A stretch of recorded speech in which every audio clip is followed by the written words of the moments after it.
to representing it to this very important House. Mr. Speaker, listening to my colleagues from the other side, they have made my work very easy. They have given reasons why there's a need for us to withdraw this agreement. He's saying that he's listened to very prominent people. He's listened to so many NGOs and civil society organizations, and they are all calling on us to do further works on this very important agreement. It is for that reason that the listening minister, the listening government has decided that we withdraw this agreement, do further work, involving you in this, so that together we can move together. Mr. Speaker, I leave, and the leave is accordingly sought. Thank you.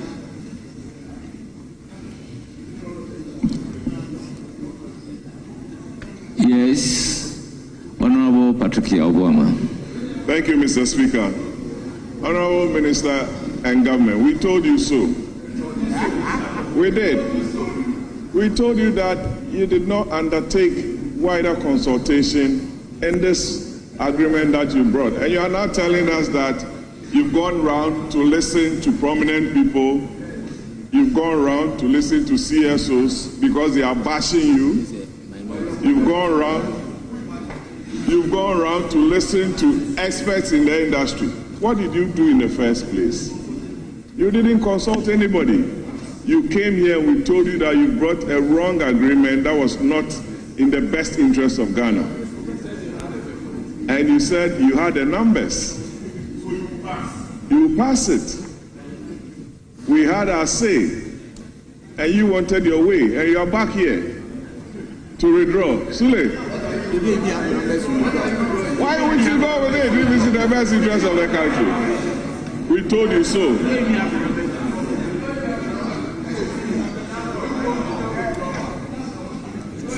Yes, Majority Leader.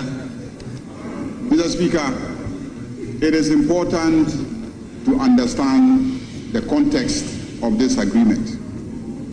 When the agreement was proposed to this House by the NPP administration, world price for lithium was very high, and therefore we demanded higher royalties. That is a fact. After the NPP left office and we took over, the world market price of lithium collapsed. It collapsed. And therefore it became a disincentive for anyone to invest in mining lithium in this country. And that is why there was a need to lower the royalty rate in order to incentivize anybody who wanted to mine lithium in the country. Mr. Speaker, why are we withdrawing this agreement? We are withdrawing this agreement because there is a proposal coming back to this House for us to review generally the royalties for our natural resources. For instance, as we speak, gold prices have soared, they are very high, but we are still collecting very low rates of royalties. So the proposal is to change and structure our entire royalties regime to be pegged to world market prices of the minerals. So that, for instance, if we are taking 5% for gold and gold price is $30, when gold price goes to $200, we must be taking much, much higher.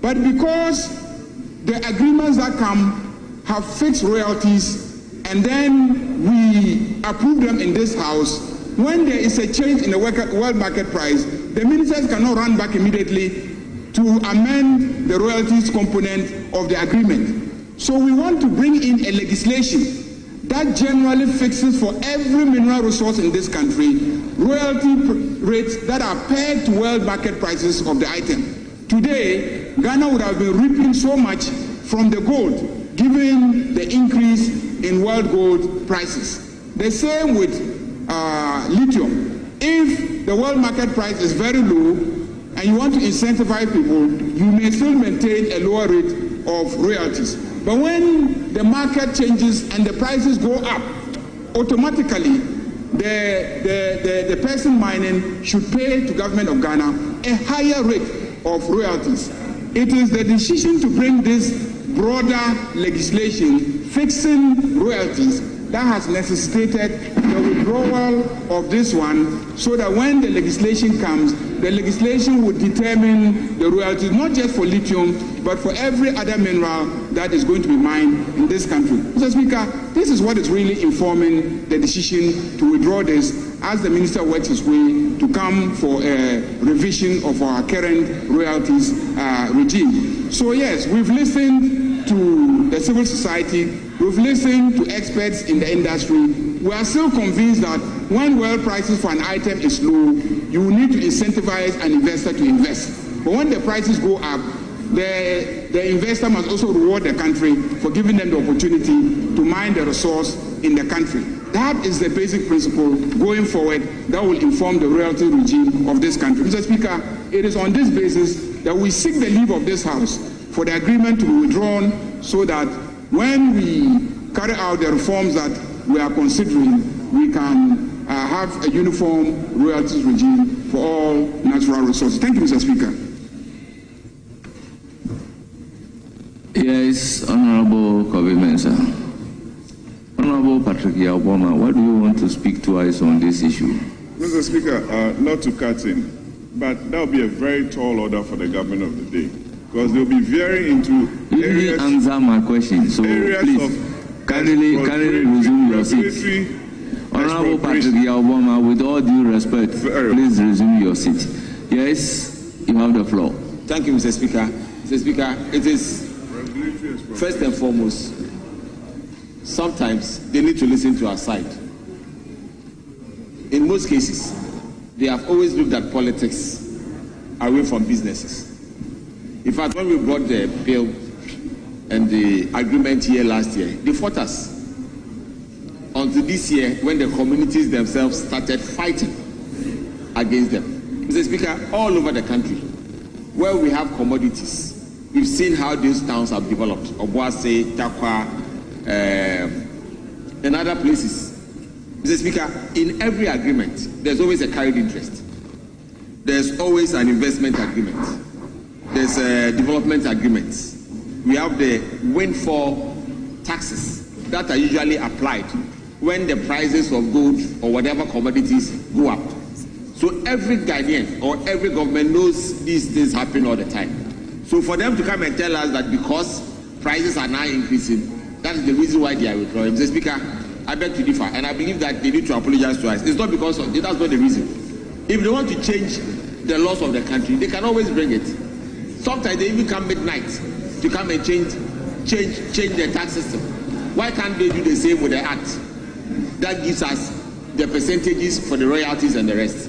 So, Mr. Speaker, I believe that the NDC should learn that when they make a mistake, they should come clean and say we made a mistake, instead of always trying to change the agenda and trying to create the impression that nothing has gone wrong. Mr. Speaker, I believe that it is time Ghanaians understand that the new order is coming to town, and the order is that every community that has mineral resources wants to see development in their communities.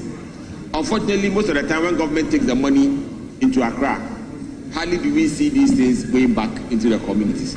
So these days, unlike in the past, when Accra only were speaking, today the communities are also speaking. And they should understand that that is one of the key reasons why they are coming back to this house, because we gave the communities a better deal with that agreement than what the NDC currently have in this house. So we are happy. We are happy. We are happy. We are happy that they are coming to withdraw it and bring a better agreement so that the communities of this country benefit, not only for lithium, but for others. At least we gave them 10%. And what they brought to us, they said 5 and sliding scale. What is sliding scale? The minimum should be 10 or 15. Then we know that something better is going back into the communities to development them. Mr. Speaker, with these few words, members, the idea that based on the phrase that we are happy that the agreement is being withdrawn, I gather the sense of the House that we are not opposed to the withdrawal of the agreement. So, honorable members, I intend to grant the leave of the House for the agreement to be accordingly withdrawn.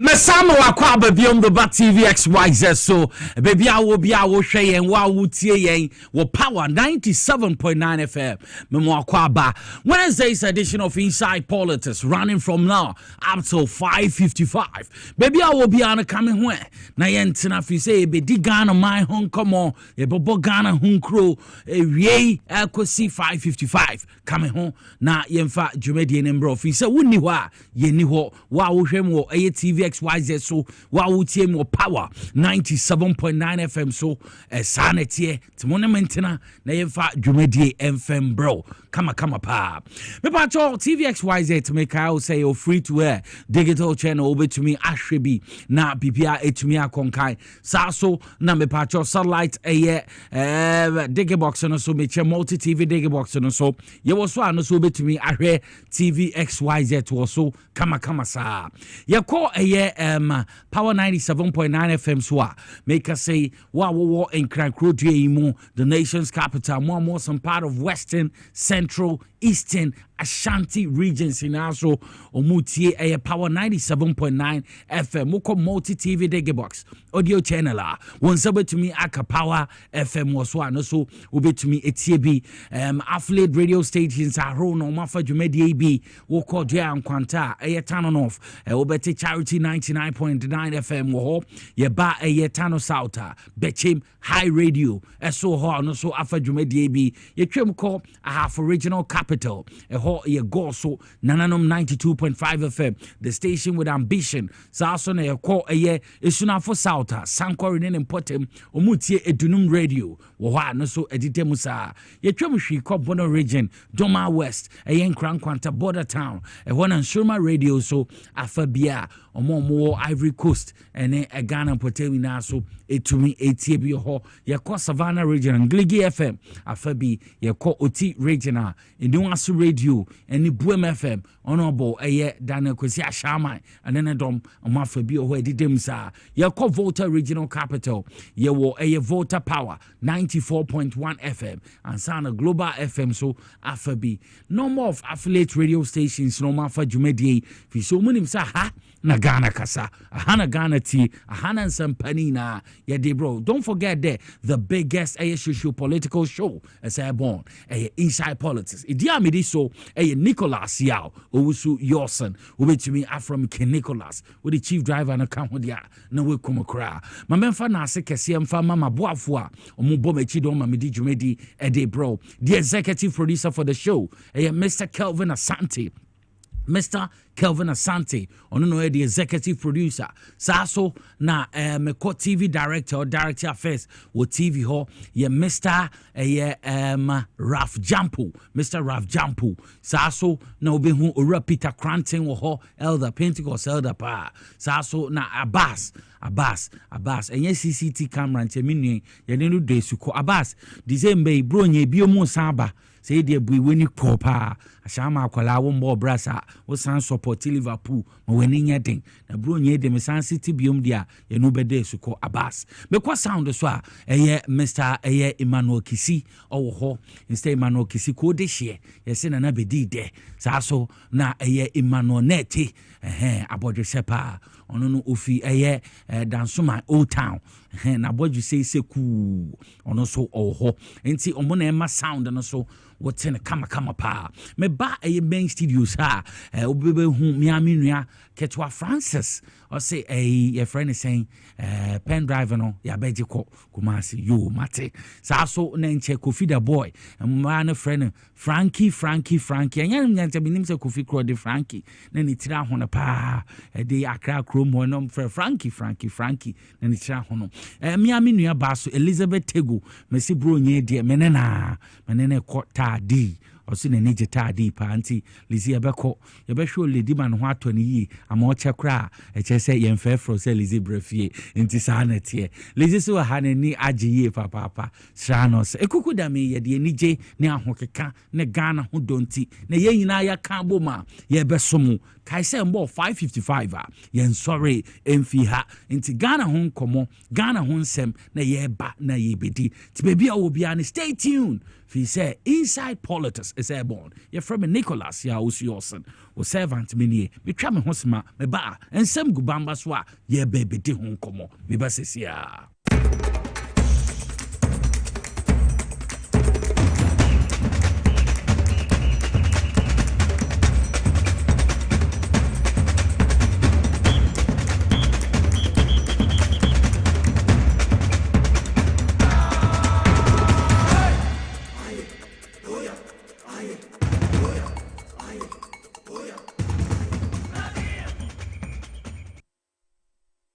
Afisi say na yakuma so ebisade etumi abem amaye me na ye jisu amen. Afisi say na ye na no ya krati asefo ma bibia dedin afi enti afi na kwa pro abetu ye de a ye ma ye ho afisi apa ye ma ye ho afi na bibia etumi akonkan me mpa bo ne say aka eye 21 days na the year 2025 ye di besi Mempai Bonnie say, ye in I bet me I crack as a for prominent people, nipa bebre na ato. But Mempai Bonnie say, Yami bet to me are crying. A boy home by no share true a year 2025, they share the year 2026. And I pay, and I say, ye, my main tia a year, me papa. Me software bomb pie mammy Reverend a year bright a combia on then a wife. My friend a prophetess Lauricia and Miani Busianina. Good news Assemblies of God a East Legon Hills na papa ne yere ho so na mesum papa ne mame machiamo papa ewie bi se bibia boko na yesi kwan mu dia na endra BBC Parliament na me pese Ghana fu na hu ne se enye se sa de ne ye hu because yenim the new patriotic party the agenda omudiaba na omo pese omo ya na nkofo kase His Excellency John Dramani Mahama rice speaker ora majority leader ama yerga momo mbo adwuma yi omo na ama anoma breso na sa ne nyina esisi ye be ka aka ye ho a His Excellency John Dramani Mahama odidi mbetu dwa say we na point is ye vet om no mo be minister ni deputy no mo mfembe so mo man Ghana ye hu bi esi ye abra na ye vet omo mu piempiem konwa ne mekeka ho enyina Sadie BSC bium. Nandra honorable Frank Anodom Pre oye minority chief whip. On the floor of Parliament, abro mu debate no, or the two can say Pandai, seat na vacant no, and I be rerun no.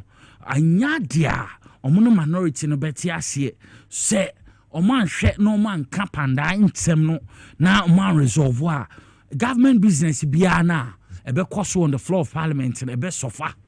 Idea among cooperative enti idea neda ye share dwumadi omudi wo parliament na ha adwene abra speaker tine cranium majority side na de omodwene me na wo hunti na proceedings ekoso a omu share government business MPP minority fuei de micro minority de no omo table so ha adwene kansema na ehia eno na ye hu se sa de nyina na because of embribi ye vetia umma table so yantwe masunti the same another pray ne doma etumi yes niema bia na ha adwene papa me pese be ko na yakohwe me ko so enra on the floor of Parliament.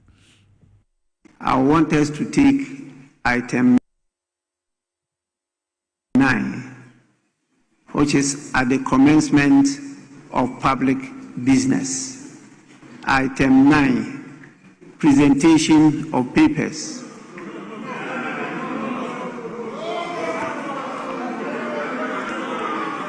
Yes. Yes. Mr. Speaker,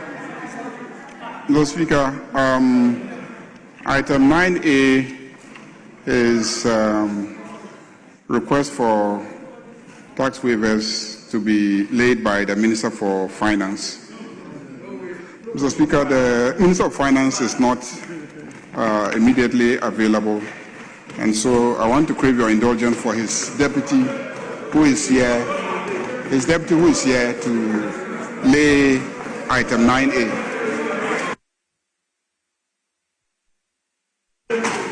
Yes.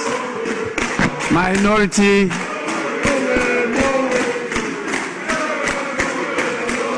Honorable members, I thought I saw, honorable members, Minority Chief Whip was on his feet, so I have to listen to him. Yes, Minority Chief Whip. Speaker.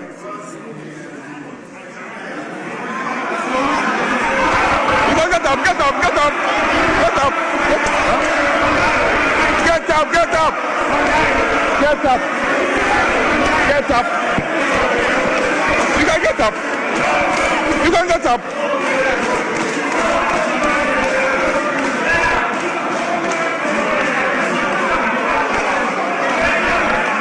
Don't let me speak.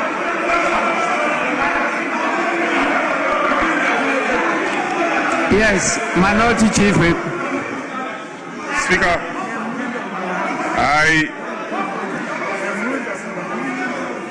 Speaker, my colleagues should bear me out. All the occasions that it matter, we had cooperated. If you are a man, speak into the microphone, and we'll reply you. So,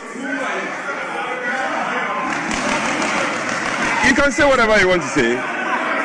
No, but let me make it very, you cannot scare me. You cannot scare me.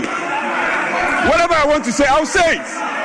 If you want to speak, rise up and catch the eye of the speaker. You cannot scare me. You can't. What can you do? Speaker, I'm saying that to the extent that since we started the consideration of the estimate, largely we have cooperated with our colleagues. Even where ministers are absent, where committee chairs are absent, we have cooperated and staged the needed compromise. Speaker, we've had enough for the day, and hence we will call for an adjournment, a due and adjournment, and a deserving one, of course. We are calling for an adjournment because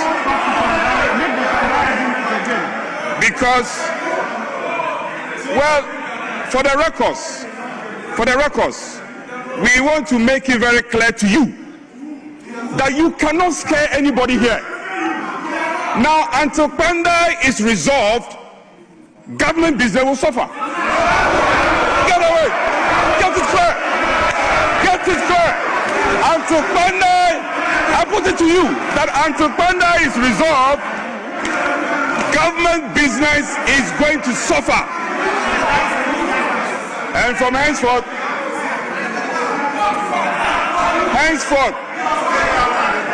you keep telling us you have 189, 185, and then 4 independent members. Go and marshal your numbers and come and do your business. Until Panda is resolved, we on this side will not cooperate. We are saying it again, we will not cooperate with you.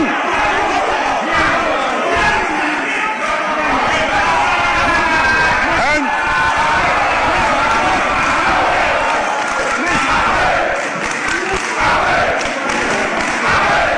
nobody's going anywhere. But we are not moving.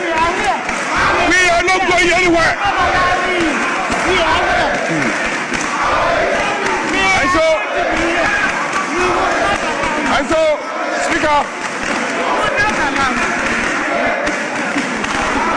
we have made that point, and we will continue to make this point. We are not obstructing government business. Now, we believe that governance is a continuum, and we must continue with government business. However, to the extent that you want to twist our hands, to the extent that you have conspired to twist our hands, I put it to you that government business will suffer. So, Mr. Speaker, we are not doing any business. We are not going to cooperate with you until Panda is resolved. And we are telling you this, Chief will get it. Government business will suffer, and you are going to suffer. And if you think we are going to go home, nobody is stepping out of this chamber. Nobody is moving out. So, Speaker, we have had enough for the day. We must deservedly adjourn. And then when we come tomorrow, we will consider whether we'll do business with you or not.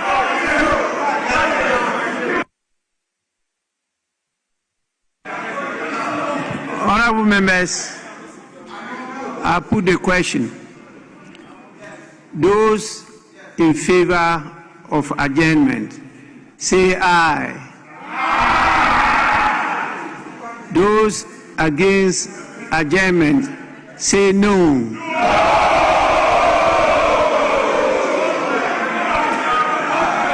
Honorable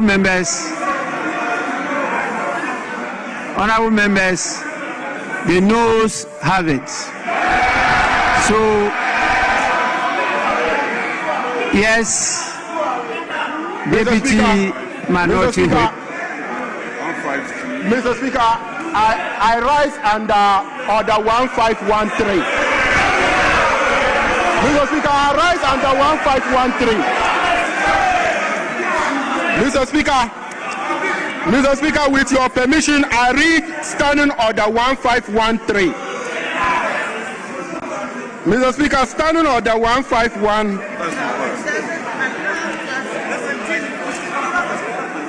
Mr. Speaker, Standing Order 151(3) states that a member may challenge the decision of the Speaker on the voice vote, and the Speaker shall determine whether to call for a head count or electronic vote.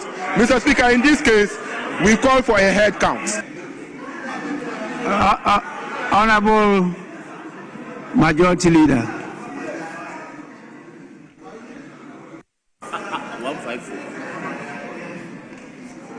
Mr. Speaker, I'm sure my colleague, Honorable Habib, is aware of the provisions of Order 154. Order 154 says that you cannot unnecessarily claim division. Mr. Speaker, you cannot unnecessarily claim for division. Mr. Speaker, it is obvious that this side has the numbers and we can continue to conduct business. I can understand that our friends on the other side have an issue that they want to bring to the attention of the nation. They have brought their issue to the attention of the nation. I have in my presentation to you been fair to both sides. I have really, in fact, made their case better than they could have made it themselves. So I'm sure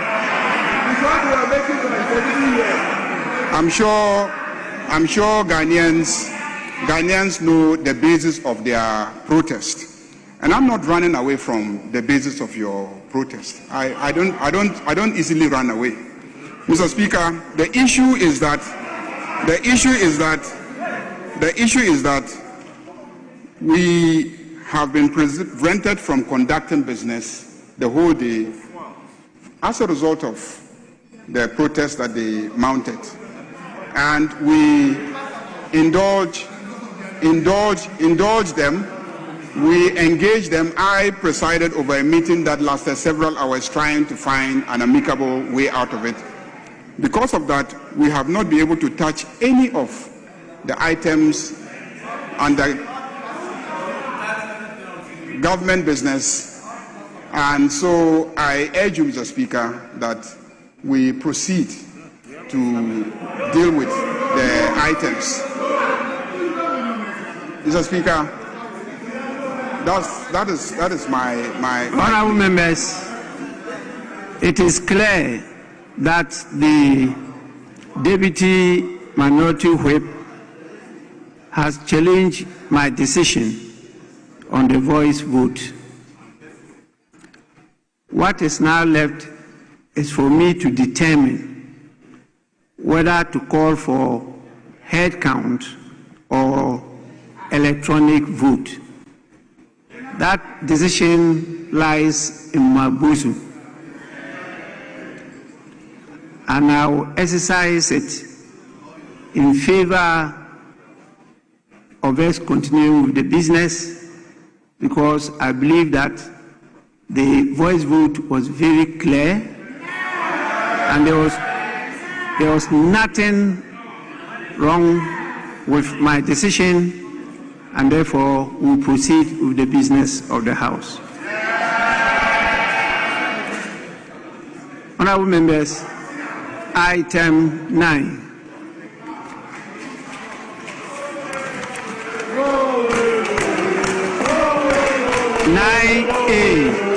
By the Minister for Finance. Request for the waiver of import duties, import national health insurance levy. See, say wow, tie when who subaya and minority side no omude na die wo parliament. Ora no dompre minority chief whip onu no de anima no mu yes suban no. Now on the floor of parliament where bra speaker of parliament right speaker honorable Babin Ogusua or ma proceedings say koso no. Now mo continue proceedings no. Minority no distropo dwumedie koso ye niema bia na ha adwene ye pa no omo totondom de disrupto dwumedie koso titu majority leader Mahama Yarga or kasa no or accusing minority na say omo hide behind face mask na omo pretend so omo democrats so dwumedie omo de no emboa na as a parliamentarian there enye se wobusa dwumedie ana se sasu no mama yenkotie ana yenhwe dwumedie course wo ho abra owura Mahama Ayarga kasa nso na still minority for no subaya no mobo na enyefe yenhwe mbra. Our friends on the other side will not want this fact to be stated so that Ghanaians will know why they are in black. Ghanaians will know why they are wearing face masks. They don't want Ghanaians to identify them individually. They are wearing face masks. They are wearing face masks. They don't want Ghanaians to identify them. If you are ashamed of what you are doing, remove your face mask. If you are ashamed of what you are doing, then don't do it. If you have the courage to do them, don't wear face masks to do them.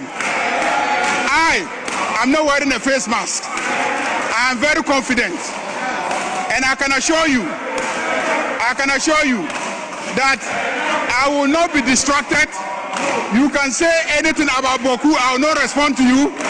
You can say anything, I will not mind you. I will remain focused.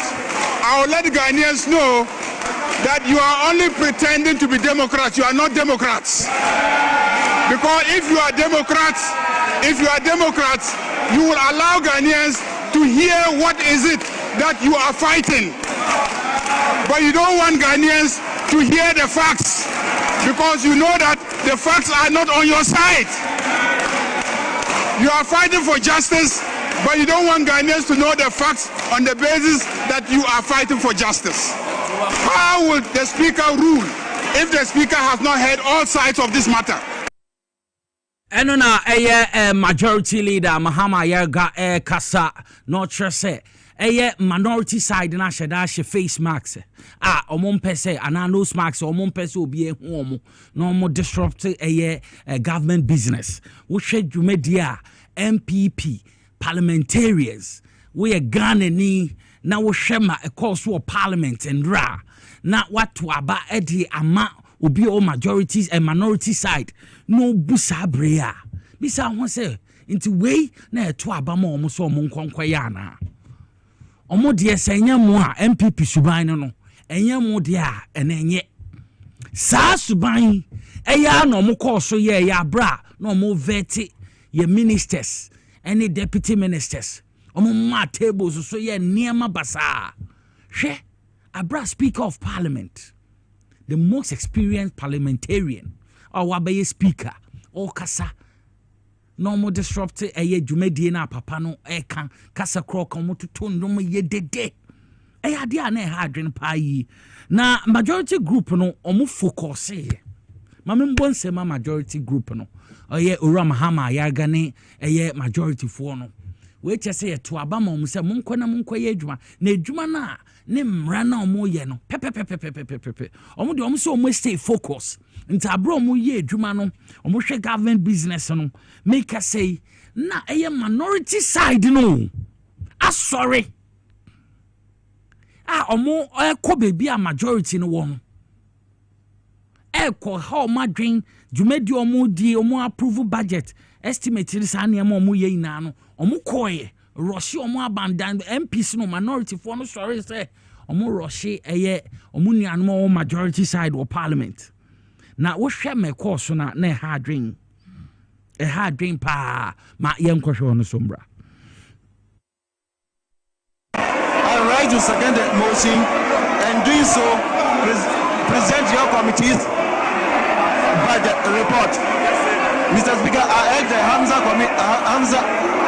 Hamza department to capture entire report has having been read.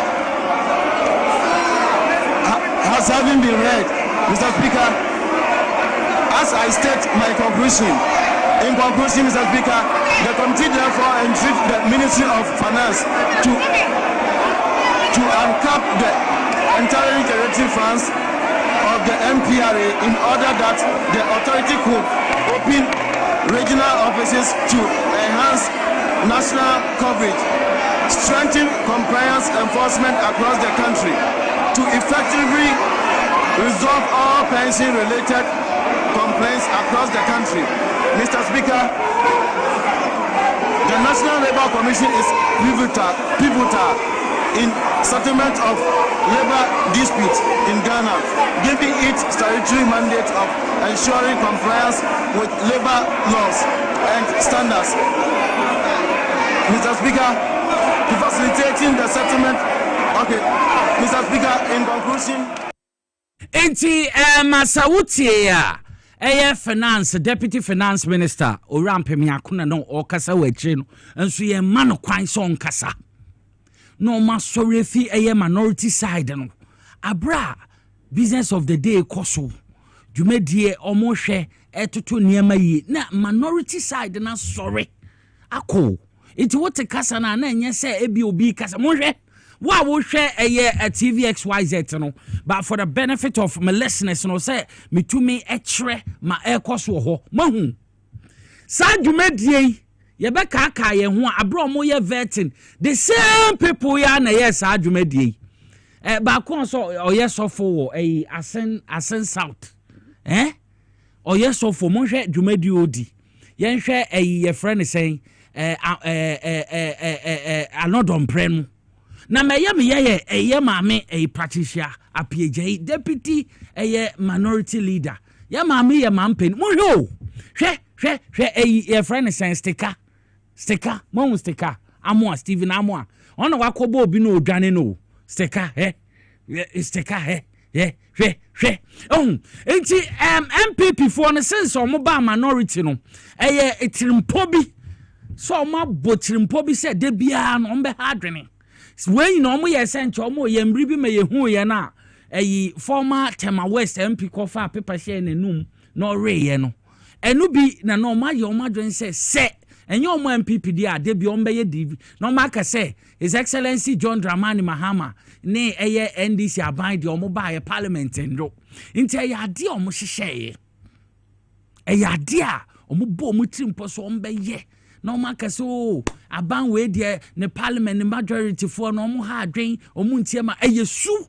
bi omo hyehye se no omo bedi ohun yen hwo ohun dwumadi omo di hwe Ghana's parliament pa na ndɛ de ɔmo ayɛ nkwalai ɛyɛ serious me hwɛ how a doctor bie ne no mo hwɛ na kyɛ sɛ ha adwene mo hwɛ we ye pimpini yɛ ho we pusi kwa ha na ɔmo pusi kwa ha ebe ɛdi enim gwase yɛ minority fo edi gu yɛn ohun MPs no we yɛ Ghana ni a na wo hwɛ television ahwɛ wo MPP minority fo no na we ye nim gwase ni nhyehyɛ nhyehyɛ nti na ye omo minority leader afen yo mark no pese obakra ti no omo na afa nose mask so omo de kata omo nim no ma ye saade enti we ye Ghana ni na wo MP constituency awo no wo MP o minority hwe wo MP se no omo ye ya to aba ma omo so omo nkonko hyembra confusion a omo cause on the floor of parliament o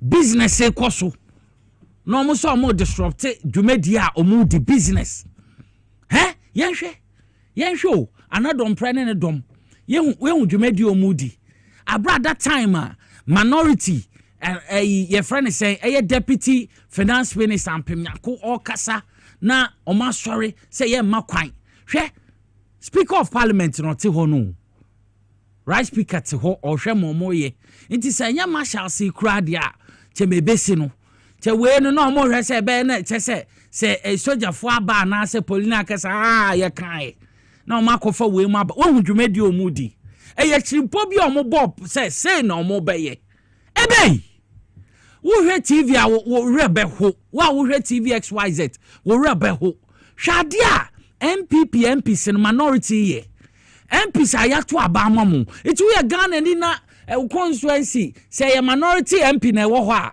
hwe dwumadi odi say na oto aba man so nkoye hwe seka Stephen Amwa mo ye hwe wakopi me bia wi odwane hwe ono okọ na chi no why oh are you serious serious me koso Ghana a parliament are serious MPP for na your madre say nya omo dia enye ye nti bibia ase ade enim gwase ni ha sesi ade ye parliament na dane se school nkwala hwa hawa eye majority for no a compose omo hu hwe hawa omo ye majority for hwedwumadi omo di omo ina te wo kama mo asori afi mo minority side no akọ majority side akobo omo stika kobo bi odi America ekọ no ho so nya den sika mo ye no ho nya den one speed odi America ekọ anodom prem mo ye ede me ekọ ni ha we din che Southern Africa ho na eta hu se Kenya no mo ne Tanzania mo ne ade na omotumi ye sa wo mo parliament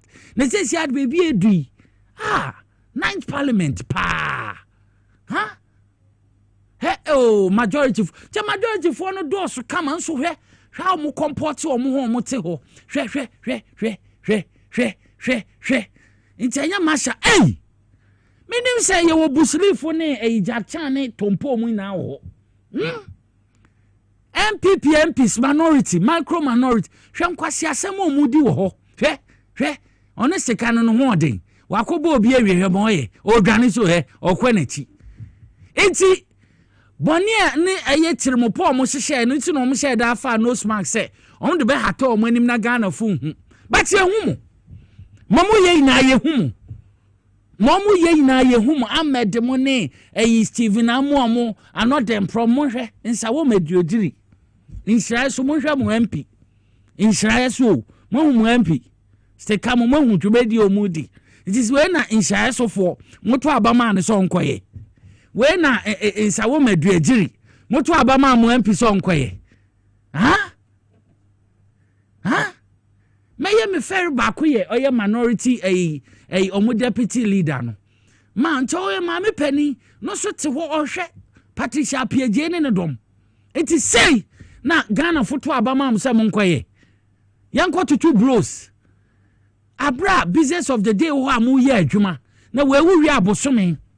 Le tua wo ka. We are what allowance. I just say niema bia minority ne ye no. Say na macro minority. Ye mano hwade omo ye. Hwade omo ye. John Dumelo pato so hwa wo ma so no fugu mu pusi no. Enye fe. Ghana fu nyina hwe no hu ma ekoso wo ye parliament. Speaker of parliament no ti akonwam no. No hwe omo sa. Enti Ghana,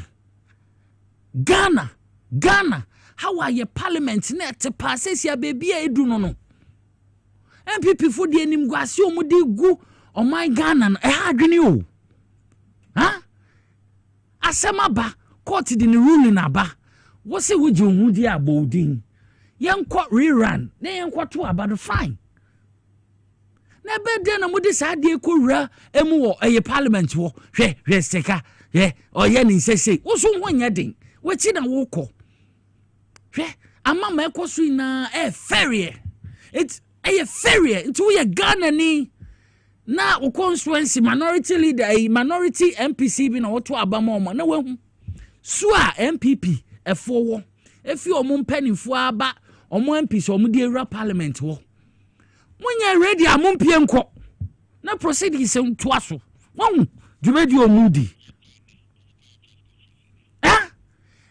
Musimo wie mo ka che se enne kranche mu nsi ho ennom so mu nsi ho ense no mo kwa no ma san kwa press conference enya me ka se MPP omobo opposition say press conference o ma 219 I think so press conference nko a de bia press conference nko a no mo ko parliament a omo kwaye omo si mu nsi ho enso ndama kwa press conference yenti omo tolini eyisabiwa nsema ho hia ni bia omo press conference omo ye. Let me address the case of James Gyakye Kwesi, which is often mentioned. A clear look at what actually happened shows why rushing on Pandai is wrong. Here are the facts. Kwesi was sworn in and served as MP in January 2021. Even though a court case was already pending, Parliament allowed him to work, just as we have done in other cases.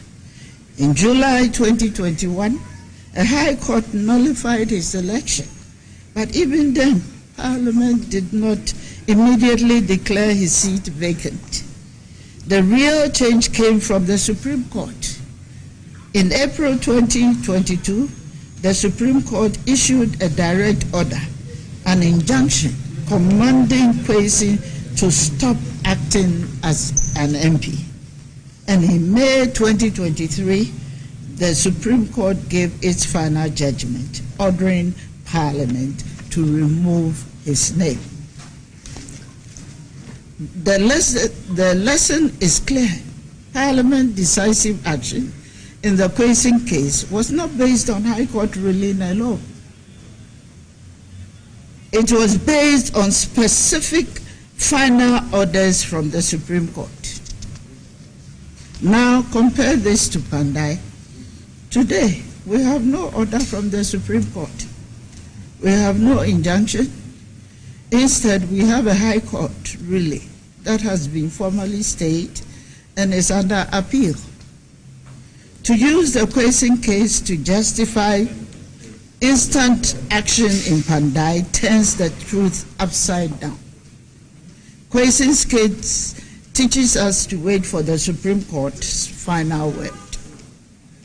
In Pandai, we are ignoring that lesson and acting before the first appeal has even been heard.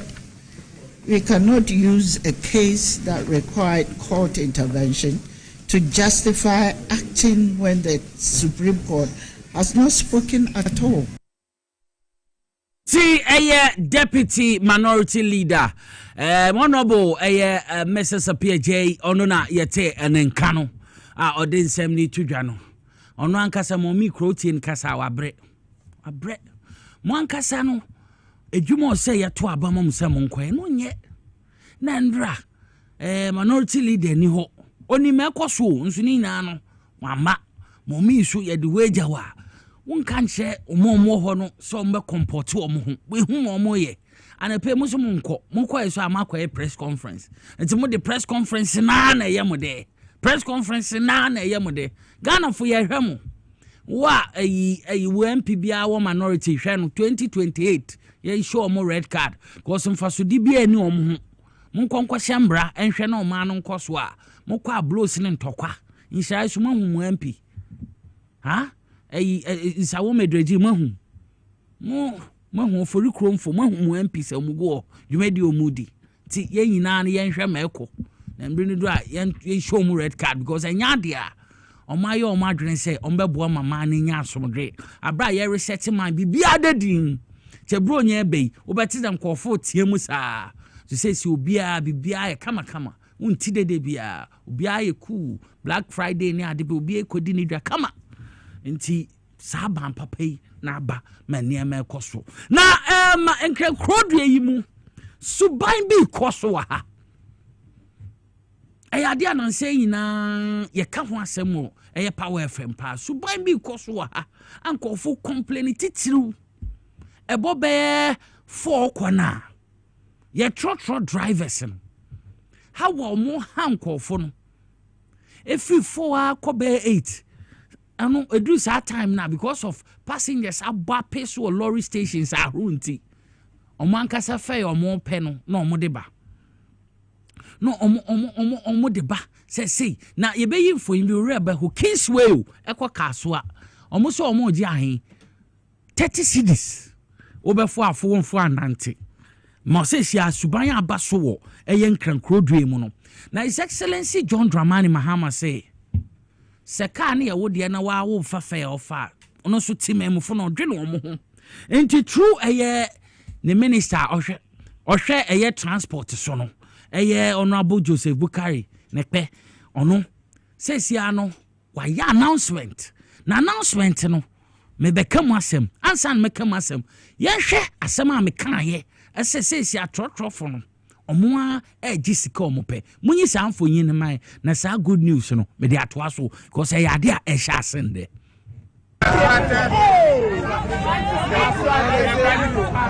Madam Sika no de baya gaga. Kaswa 30 kaswa 30 ayama. Kaswa 30 kaswa laswa 30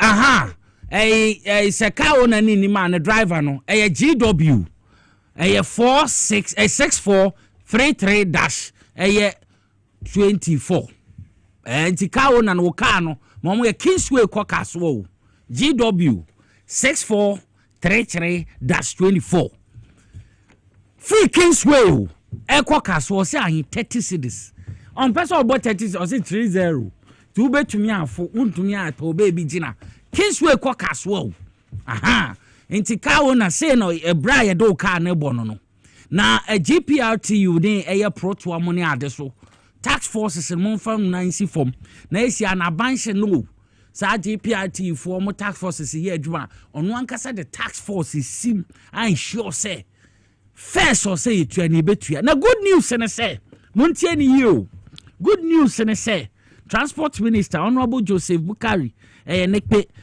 odi abetudwa sesia no anya kra no and they are starting from today about 4:30 kwa ya ye wo eye enkran eko Madina Adenta stretch no so no from 4:30 eko 8:30 no PM ya starting from today anya kra omo eye buses and watche 8 buses anya kra 8 buses e basic kwan no so na good news ne say 5 cedis 5 cedis enti ufi Accra bebia ufi awoko Madina kwan so mamofa nkran 37 anam main road no so akosi Madina akwa Adenta ma wutie bia 5 Ghana cedis abane 4:30 akase ne hyase enam kwan so abane so odwum timemfo ho ye reset man na bi mo abo mo tirim pose ombedi e bone no say 5 cedis 5 cedis pepe flat full Enti 4:30 awa wonam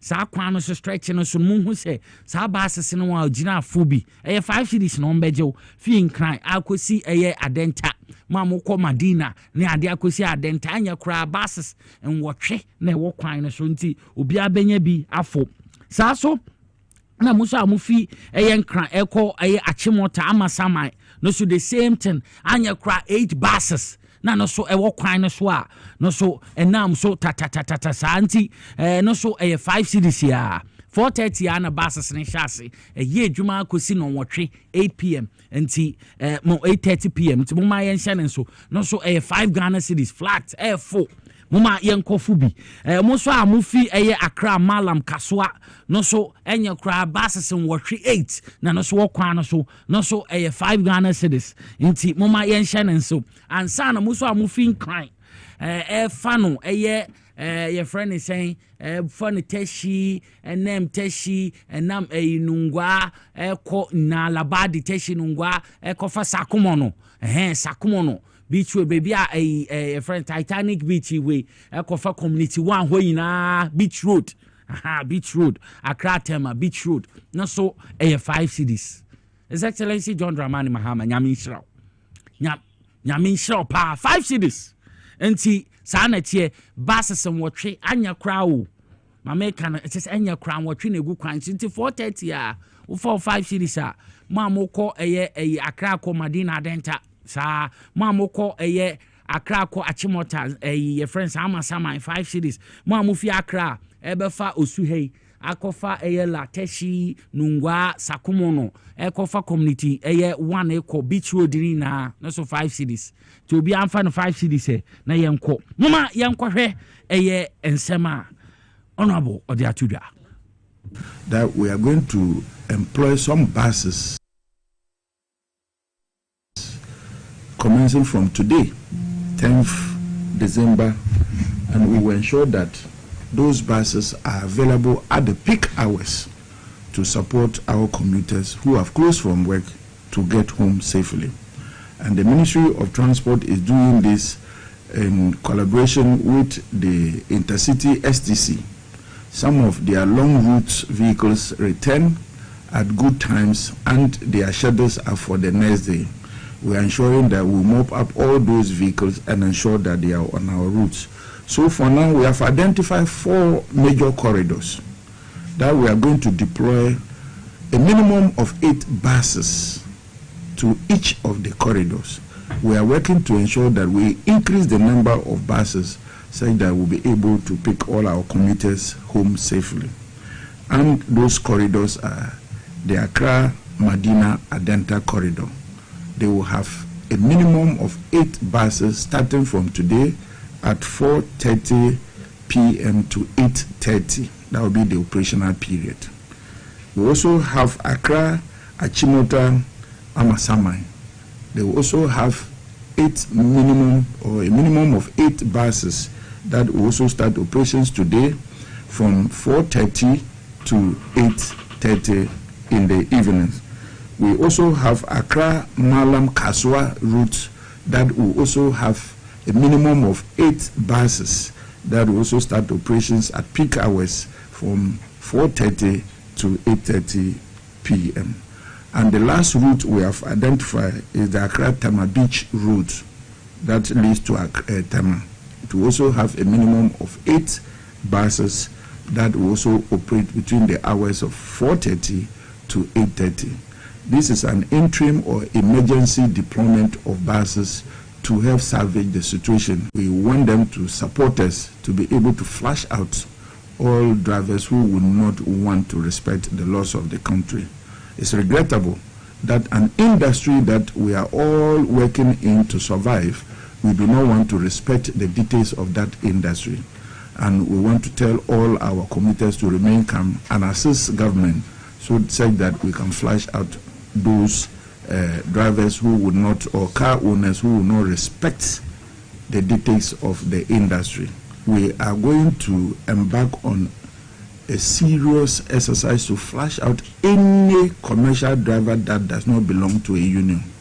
It is because they do not want to be covered by the decisions and the directives of the various union and government they have chosen to operate on their own. You either belong to a union or you have no business on our roads. Enti no honorable Joseph Bukari ono minister in charge of air transport ono na ode atudwa nti says ya de ekwani dem the road is clear, no shaky. Oka obey you JMA Oka obey. No crack say air budget 2026 omo present here aye na yetin. His Excellency John Dramani Mahama can say a COVID levy oyi efi ho sa levy na nkofo ka ho asem Ghana for complaining no o say ye efi ho make us say His Excellency John Dramani Mahama wa sent to levy na wa sign a bill no repealing COVID-19 levy no enti we efi ho say sia no ni jesem papa enti say sia de Ghana for COVID levy na ka ho asem Koport ni ade da charges no ho ni yefi ho yenkwe na yenkohwe enije sema His Excellency John Dramani Mahama wetumi afofele the promise. This is the COVID Health Recovery Levy Repeal Act 2025, and it's my honor and privilege to sign to repeal the COVID levy. Promise made, promise delivered.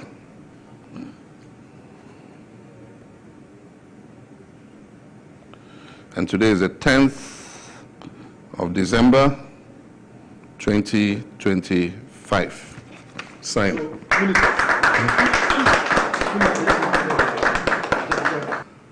Purported to provide free water, free electricity, free food, and a lot of things. And to the shock of most Ghanaians after the pandemic was over and after the elections were over, government slapped Ghanaians with a 1% value-added tax, ostensibly to recover what it's supposed to have spent on the COVID pandemic. Ghana continued to remain one of the only countries where we're being taxed for a pandemic that had passed. And so during the election, we promised that when the NDC comes to power, the COVID levy is one of those who repeal. A lot of Ghanaians have disliked this tax, and today I'm pleased that on the 10th of December 2025, I've signed the repeal act to remove the 1% COVID levy. And I will present it to the Clerk of Parliament. His Excellency John Dramani Mahama o council be repeal sa act no na COVID levy no we ye fi ho sa COVID health levy no 19 obe ye fi ho na bibie tumi akonka campaign promise o kai and to make us say we tumi afofele and na ye hu no o can say o scrap taxes bia emboyen difficult to comprehend ono na His Excellency John Dramani Mahama we to sana mono e de amaye no nti Ghana fo o kan obeye waka so baye nti sa wo hwemi wutia says ya the no COVID-19 health levy bia ya scrap if you says ya no ye hu ebe ha ye pa nti dia eteno no. His Excellency John Dramani Mahama wakasa afa the office of the special prosecutor home my pese be kwekuti asema the first gentleman of the Republic waka ade afa OSP home. I don't enjoy prosecuting people, but I mean, the people of Ghana will not forgive us if people develop impunity in terms of abusing the trust that people have put in them. And so that's why we're resourcing the Economic and Organized Crime Office and the other anti-corruption institutions, including the Office of the Special Prosecutor. And recently, there have been some controversy with the Office of the Special Prosecutor. I think it's premature to call for the closure of that office. The unique thing about that office is it is the only anti-corruption agency that has prosecutorial powers to be able to prosecute themselves without going through the Attorney General. And so people had mistrust for the Attorney General because the Attorney General normally is a member of government and is a minister of state. And so they believe that the Attorney General will be very reluctant to prosecute his own. But if there's an independent office like the Office of the Special Prosecutor, it won't matter who you are, because they have security of tenure and they have prosecutor powers, whether you're a member of government or you're a member of a previous government or you are anybody who has, misappropriated public funds. They have the law is behind them to be able to prosecute you. So I think we should give them a little time. Of course, people want to see, more prosecutions and more results. And so I'll just urge the OSP to speed up, some of these investigations and, show people that the office is still very relevant. His Excellency John Dramani Mahama Nasamani said Ghana Fue Yenya Botreka Kra Enfirma, the Office of the Special Prosecutor. Some Ghana yeshe Bekra Miti Yena Yeshe fi the office and say Obe speed up, Obe fast track nema. Na ye who so more the omansa bo mine sikem corruption batabata omo krata shishene pro yeno Obe yentem ne who se kai kenoforiata wabagana yadwano say ne ekusi. And the title cry na man kofu bebre ye bu efu OSPU ene me ka ho nti onya de onye ntem onye proactive onbo na adwuma ntem papa na I say no be ka say na akwa say na adwuma na oye no on share da nya na evidence ye na ye he echi do sa afi na mehwehwe aha Ghana from pesa and His Excellency John Dramani Mahama ni take ne say OSP on speed up nye neman 10 Yenya botre man but onye neman 10 Ghana for maybe askeni bi question yenje na yentumi mfanye bibi nto ye neman 10 a obede din yenye dede bia ti His Excellency akasa ye na efo so ye hwe OSP so be wanye sa dia no ija pin no na mebesi ne esi enti ade atene baby edri de mo amunim ase Power Specialist Herbal Hospital. Power Specialist Herbal Hospital. Ehone yedu. Omo na omo producers of Edu Aya Herbal Malamix. Edu Aya Herbal Tonic. Kala. Mixture. Ansana stubborn ewa. Ehone be a stubborn ye pa. Wunya cough care na ebeboa. Ansana SK. Edu Aya SK. No so ebeboa. Na mama ni na abonsa manasi jiri idi ni de ano odin ni na abo adwuma malaria hawa unya bia untumi ndidi woswate unya tonic na ebebo kala unya no so ebebo kala ne eden typhoid so de tuetu wonso na na ubewu anu no te say ye operation ansa na stubborn ewa edu aya SK ono se stomach upset ansana jiri no se boam be ma yi papa ma osu gina painting ni na no Power Specialist Herbal Hospital no mo produces Henry ebiom hospital kwa yare friend hepatitis A B C D and E no so ombehwe aboa etu asiamo eni dwuma ahorowa omodi nsem ni na ahye Dr. Hineba no enti ma menja ma doctor na me hope you on fema doc Ghana fire crowd ye ni mo dada medase ya mechra awusa ya mo akwa ba power time bre aso Power Specialist Herbal Hospital ya den chef ya Dr. Penya oda hospital no doctor akosia adu aya ho de mo bibia ojebre na ohwe power time de bia yesema kanya ne say adansidi papa nkrofo di fa power ho TV so radio so internet ni ya hodo no won so be kan adansidi fo no bi Power Specialist Herbal Hospital do na fa your last stop you Kumasi on crime and na your water cry the Kumasi wo fi yase ye ni Jasper Flame Station di enhwenimu wo aputu oja contrast kwan no so Recruit and ye wo akra wo kwabenya ACP kwan so ne block factory no edi enhwenimu na fi takra de wo Anaje Estate Customs Road ye ni single washing bay no and so di enhwenimu numbers no ayemiensa ba bia wo bia wo de famu bia na frey wo fra be branch na ebe ho no na amount direction abaho na wabeji ayaresa numbers ni 0555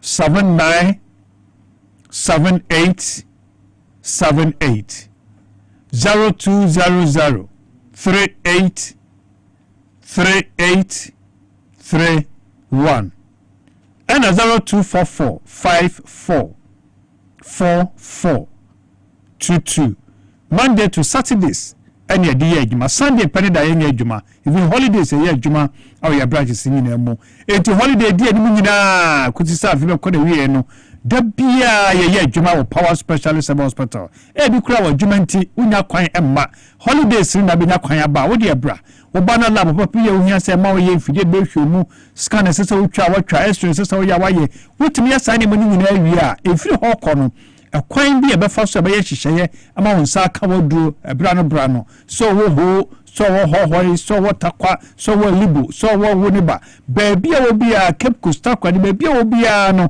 wo de bra bɛyɛ de sɛsɛ wo yɛ wie efiri hɔ kɔ no hyehyɛyɛ wɔ hɔ a ebetimi aboa na bra no ubenya woduro sani ese ne fata uba labo papa bi ohia se ma ne beyo ye di information mu so ohia se ma ye esu ohia se ma ye scan bi biara se ma wo ye na ye hu de ekoso ni pedo ne beye ansa ni de drama ntina power nyame adom ye ntom fom yade ye ho ye manage yade nye se sa yade we die ye so anu ama no ye nya hu se we ni ekoso we ntina ama wuntumi ni di we ntina ma akokere so wuntumi na we na ama wo so tia na eti we na ama wo Johnson sam ayebasa we yafu na ye den we wakoma na ebo kim obi pina da bia wo soro cha den no bi kra ye wo wakoma no na ayekese saa de we yade sese ekode nim tentempa bo no oba no ma simtu we ya no makoma bomi da bia be hini bi pina be se 200 240 kakra bi na wabre ne ni subri no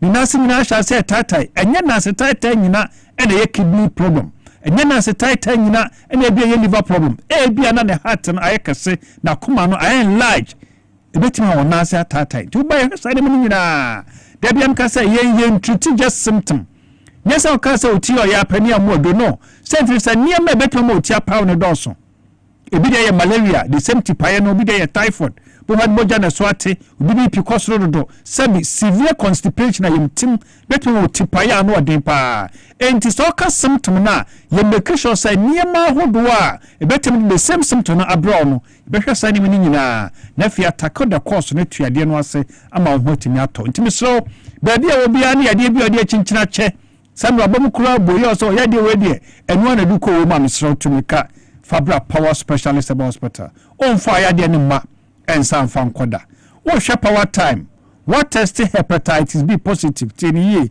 saya de wiase nyina se eni adu da bia meka na mani age se emonyam ka nyankopɔ din se Power Specialist Hospital edini ya ba kopɛ Power Specialist Hospital any hospital ba kopa ya wadanse die a kyerɛ se hepatitis B ya de netimi to ase free bojanimo be ko negative se wakɔ ba bi no so ya de wade se so ano keke didi ye no ano na obua hepatitis B Power Specialist Hospital any hospital yetimi to asema no negative efri mojanimo ye wa woda hodo agine Ghana eni amono no nyina ai kire se ye waduro e de sayade no efri mojanimo wo bakra nye se o ka se wo hepatitis no ani amodo no ye be ye hepatitis B profile e de confirm say empire no kura wo kan ho asem na wo da bia nkofo ba bi timba so no wo oba na wo sun ba okwa no ni age sentimi say ye confirmation test no kire say no screening no ye no wa no sorry no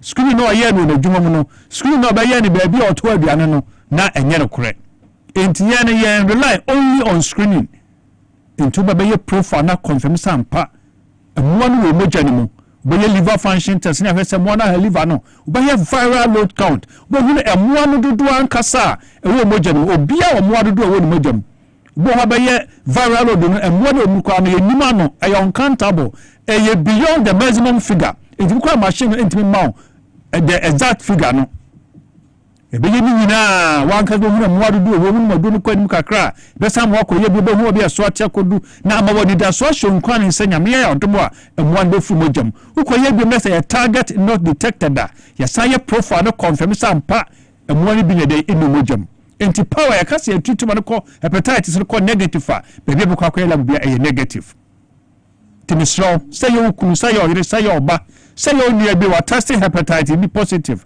men shade mu na ensu men kasi ya ade ni ni aduro men yin tumi say ya ade we die we wie ya no dabi ayarsa e Power Specialist Hospital wako ya scan wako hospital bi ya ka cho so fatty liver ya ka cho so liver enlargement yaka cho so liver cirrhosis brabo no srade ada ho se twum o brabo na hono aye kase ama wo yafuru na hono aye dendenden wani nyina aye very yellow wanu no nsam nyina aye hoya o Johnson Johnson na te say Lipton na se Coke ama wo yafuru samri aye kutu aduane ketewa bi na bedia na yafuru na ahye e ba won kai say liver no e wo problem to make bra power specialist eba hospital nyamia dum de duro bi aba fe na duro ya liver care baby a liver no tie bia science light science fatty ni nyina ne ba mo duro ya liver care ni bia e ba boa otu ade no ase e ba hili liver na ma hot mi ato no ya adwuma eyiye e de aboa wabusuan so wo de na ya kidney stones na ya kidneys ama severe waist pain usisi achili wa baka wa aya uya ehihyew wonase nyina hya se tatai kakra bi no wa ye mre da bia wa bre e ma moja so timete se kidney no ya adwumadene na se ya adwumaso no e wo moja sem mu ti so kidney no e wo problem a etimi affect wo moja ho nsam ti ma moja so te bra power specialist about hospital ba ma ojo so se ma hya se eye basabasa tie ni ye pa da bia meka se mema ha wakase pramu ba ko eye Johnson ho nsam sa wo Johnson sha se eye basabasa ba ma wo ho ba kire wa ya se timiri se dindindi se Johnson ntimi ma kakura bi sona Johnson do ko aketua bi na aba wo chima ansa na Johnson aba wo Johnson wi atenka sa Johnson bi akam obi Johnson wi ni moja bi akiri bo ko ade ba ni nyina nkwa ye moja nkwa na aba mu ya wo ya na hihyew ebetima ye prostate ebetima ye blood that's cystitis ebia ye kidney ebetima ye ureter na so urethra ebia ye untreated infection syphilis and gonorrhea bia nya ne baby atwamo no afena sunsun sanso na ba entina wo ba ye mfiti prekopa ma oduro sa Johnson ho asaba akopa wo ne ma atwa ho hia betimi di aba no edoso tuba be sa hwehwe mu nyina nti ye ma oduro a ye misa wo Johnson na wo Johnson a emba no wo de ye prostate obi de ye ne blood obi de ye ne kidney obi de ye ne ureter na so urethra obi de ye untreated infection ye tu ade na osama ho ato wo de na ye ulcer na how akomde wa yam yoya ere to ye ma yam yoya ya na obofuno ulcer yikuru bi krati me fe obuo no nyina yoya de kopie wa twutanya heartburns wo chika sani tutu a hyehyew ayawo ya na se emframa bi agina yam gastritis ulcer ne symptoms no ebi eno no wudu dia ne adwane jejabu inta agye na osal nyina titiriti mesraw entena ho to make Fabra Power Specialist Hospital.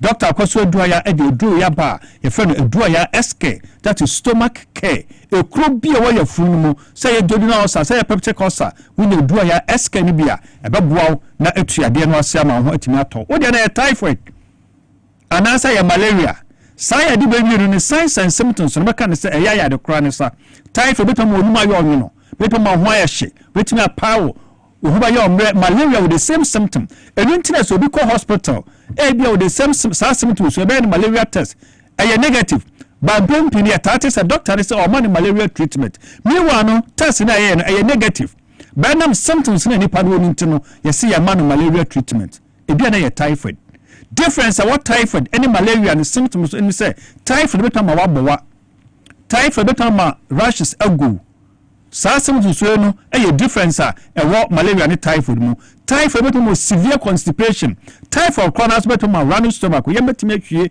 anya sam ketwa into the bra enya lab enhwe se malaria and typhoid say malaria nyame adome we du ya mala meso ho ba bia da bia plus bia da bia no ebeboa ne tuase e de amount na say typhoid dia ye de kala mixture enso so aba enu ni nyina ye pure herba and ya ni ye asone so Food and Drugs Authority a register no nyina agya atom e de amaye so wonu na enya wo de untimi ne do so tia na ete kwakata so woni gusu se ya de ndo onu kra wo ntire da ye ma odu aya eye herba tonic wabawa ache ya na ohome no insiso obawa no yi ahwai no moja ewo mu wakoma timbo se kim bibi biara ekoso how our chest ho say your heart say your lung say de na ekoso no your cough care herba mixture your friend chest cough bibia eye problem our chest ho no wonya bia baboa no tuase e de amount na ye wo jiri ka jiri herba mixture e may vitality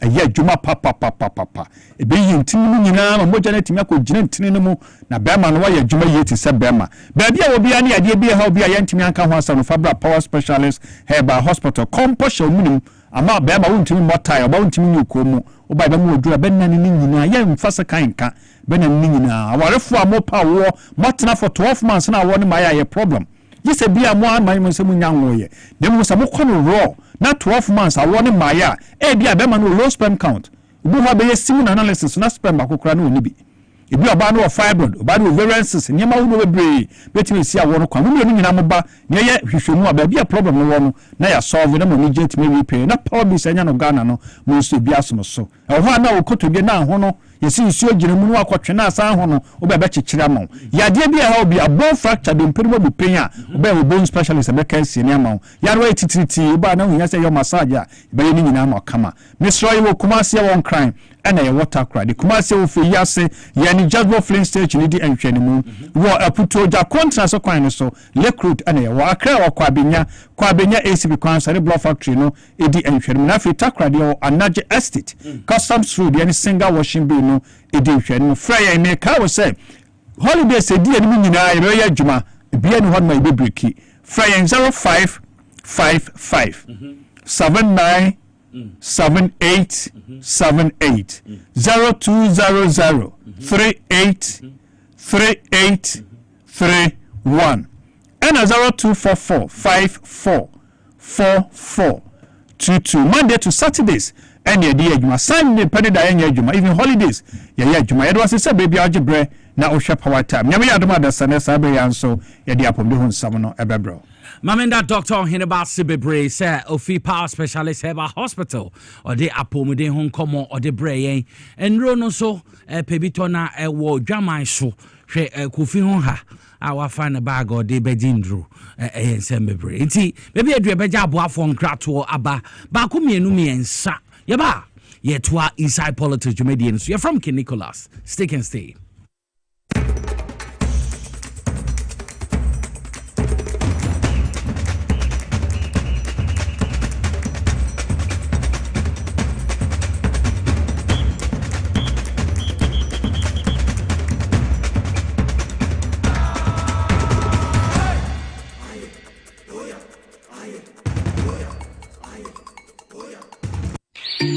Now let me tell you about Safari Valley Eco Resort, the first of its kind in West Africa. Upon your arrival, you are introduced to your butler, who plans your itinerary. We were surrounded by wildlife from the moment we entered the eco park. So many activities, all in the same privacy. Visit the gym or the stables, they have it all. At my break, I'm able to practice my putting. We also went fishing on a man-made canal. Our tour guides taught us so much about the wildlife and how to interact with them. They used only electric vehicles here. This creates a serene environment. I'm told it's over 1,000 acres. My cabin here sits on 2 acres with a large terrace space overlooking my private swimming pool. Now this is royalty. They have their own farms, thousands of fruit trees. I can also have my lunch here at the waterfall. Quite a beautiful place you have visited. Visit Safari Valley Eco Resort in Ghana, bringing you closer to nature. Hi, I'm pleased to introduce to you Cancer Mixture, a herbal mixture for arthritic pain. Arthritis,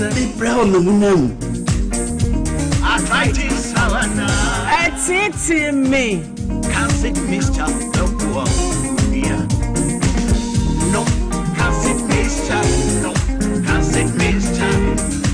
Yeruba Biara na Nudruo, Morioya, or arthritis, cancer mixture, obey your Juma when you put it inside. I'm a face in the grand. And in Fidiana, menu, on your map, you for your button, a woman, one menu. First, baby, I'm from one Sanka, Senior Susan, Boliviara, home doctor, and I report to FDA Med Safety App Nodo. And Katui, FDA App Nodo. The serene environment fits into the goal of the school, which is simply to provide excellent educational foundation for your world's development before they commence primary education. At first glance, clearly you will see why the school is called Hebron Hills International School, as the building stands tall overlooking town. With a Montessori style, we have experienced and dedicated staff and trained teachers. Our small sizes classrooms are meant to enhance teacher-focused approach where children get one-on-one attention from the teacher. Hello there. We are open at 7:30 a.m. and school closes at 2:30 p.m. After school care is from 4 p.m. to 6 p.m. while early drop-off can be arranged at 6 a.m. Hebron Hills International School is located at Midyear off the Nsawam Road. Locate us with GP postcode GW0688 Ga West and GPS code 06884870. You can contact the school and make further inquiries on 050-876-2375 or call the office directly on 0302-918768. Email us at hebronhills.school@gmail.com. Hebron Hills International School. Excel and shine.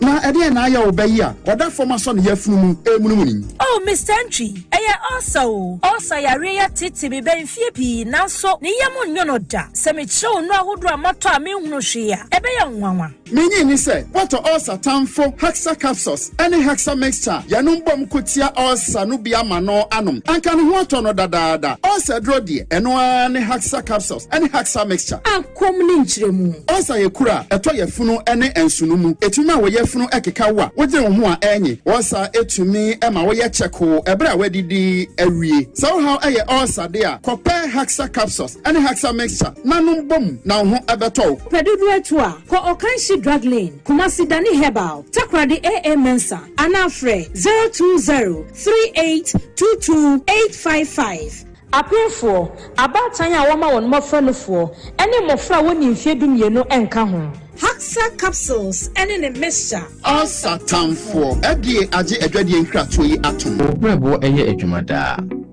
Ebwa eyam aduane Ebwa eyi insa free ni peduanim na ebwa woni pedua ma etena ho yi nanso woni mi say niema a yedi na ye no timi ma brebo ye adwumaden sen pote me hunda me brebo ye adwuma pa e bia se mi tumi ye bibi bo me brebo ani and winter na what live here from the Moses Clinic we have our center about herbal food supplement. We see pa de brebo ama e ye adwuma yi na e ye adwuma fatopa ye no yenu anopa ne enwumre na eboa ma brebo ye adwuma yi sene be ya e betimi anyam aduane a wodi e siesie ni peduane mo e yi mo kinsi yi eno na me brebo kia pa Ubenya Life Kid or pharmacy, herbal shops, ni supermarkets are ebenho. Sa wo pedudu so etu a. Free 0244 068447. Life Kid, wa wo brebo, wa wo ni pedua. Edro yi enye ma apemfo. E ma ema omomanofo. Ne mmofo a wonya mfie dumien. FDA agi dwedie krato yi atum.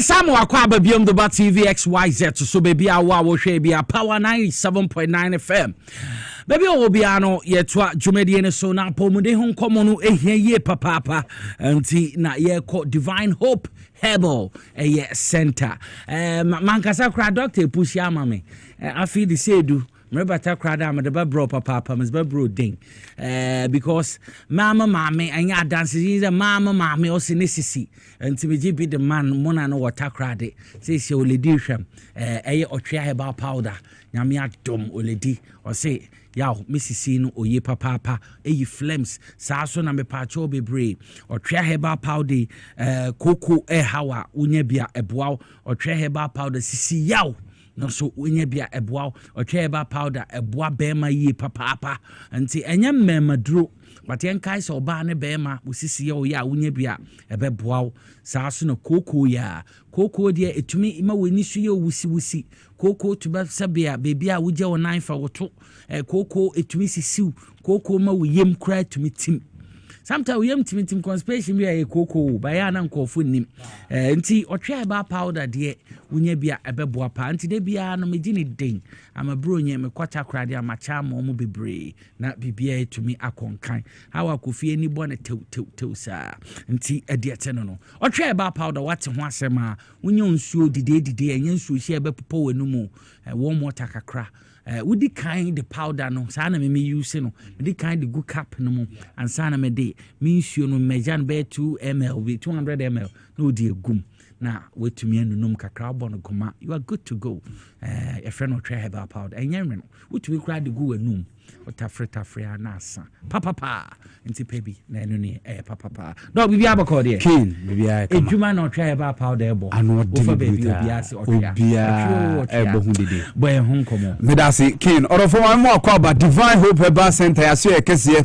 o Kumasi Mekro Abusia Kruwa Junction eho ene ebutu ene awiei adumrei ma ya twetwe nkomo kakra emfa edro wanwaso a Divine Hope Herbal Clinic ye de abadwama so ya to ni se ochia herbal powder we na Ghana nyina obi aka ho ase medro we na Ghana nyina obi adi hu adanse enie ochia herbal powder yenkom kakra ne enhadwuma wanwaso a edro yi ebo yewura December ne yewura mu deda ene 10th chese ye kika kwa bronya ne ye dia ne sa ye fiase na bema de se wo sisie mu hawo na se bronya yi aso hye beba de ne mesrewo eyo twa herbal powder box ni nie ehemu baako aduonu 50 temie de nkomo ame no ba be didi afọ twa herbal powder ho no box no opa o de edikanji efesi ho ehemu baako 50 o hwe na se box no de wuntimi a 50 ni chem 25 Oko pharmacy shop ni herbal shop bia kona kwaji 25 na FSC ho na be ma buronyan oba buronyan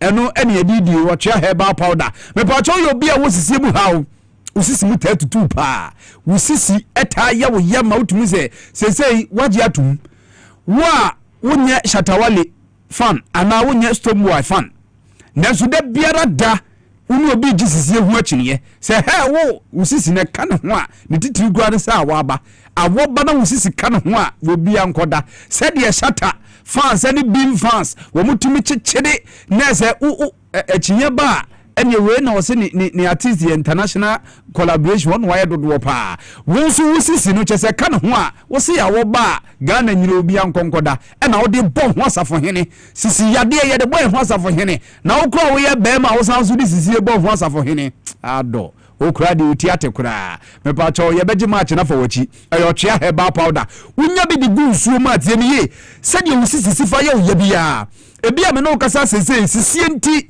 uye kura poma wafi ase kura a wuye kura poma na akwado uye bi a wuye tintin ni patintin eze ye fam so dogo yaro vui na o de usisi mu touch ma no ahwe ni okura de ubeku ntumu ntem ayo cha herbal powder se de usisi sifa ye o ye bia ma me eduo na pa na o da sori free ukete so age se bi etamu de usi wo uko dwaso a wuntimi nko uko du kura na wotrase na ye dene watrase wi a wo so de enso na gese ye ba betamu ade usi ho me pa cho yo chia herbal powder edrenum enye dene edren enenum enyanyu dabi unya baako se tidi bu cap mu a ensuo mu ye mu hunu e hye kakra anapa baako enumere baako anapa baako enumere baako me pa cho sisi yade bia beso ye so no unya binumu a nyame tumi ye wo mu nti na ko uye bema na sisi enti untimi mu adwuma ye tie bema sisi enti udi oba pie makwa chili udu oba ne joint pe no wasi oba ne se kene kekeda oba di bisa o se na da makacho se me kodosi da bi me hewa wa bre kene kekeda unya wo twia herbal powder no mu abema woni obampie enu ni junction enka se kene kekeda na mo beka se yen kenkekeda eyo twia herbal powder unya binum eye usisi bi mu adwuma na se utua mepacho so otimi fili entua mo bi fili bema eyo twia herbal powder mepacho kokonti bema o mema yosema ba fom koko ntimi nyina mu yie eyo chia herbal powder se koko doko amama obema na twi tienie nyankopɔ boye no odi obia ne de yeseso ene ma no se de adumtuni ni kan no o se nyesa na nyame bo me enye sa na nyame bo wo se obema no koko nti atwemo a me pa cho yo chia herbal powder nyame fa gu nsom no no ba ko na pa ba ko no miri koko yade abeso so ma obema na lengelenge no pa cho betwea babinu mo frɛ ya wo se wo no ma ne bema na yekesi da bi ɛma obɛma nyɛ kɛse ne mom sɛ yadeɛ kooko na ama obɛma no atwom deɛ ne ɔkyea heba powder nya bi gu nsom na nom obɛma no sɛ deɛ sifa twi bi ɛbɛkye ne de naba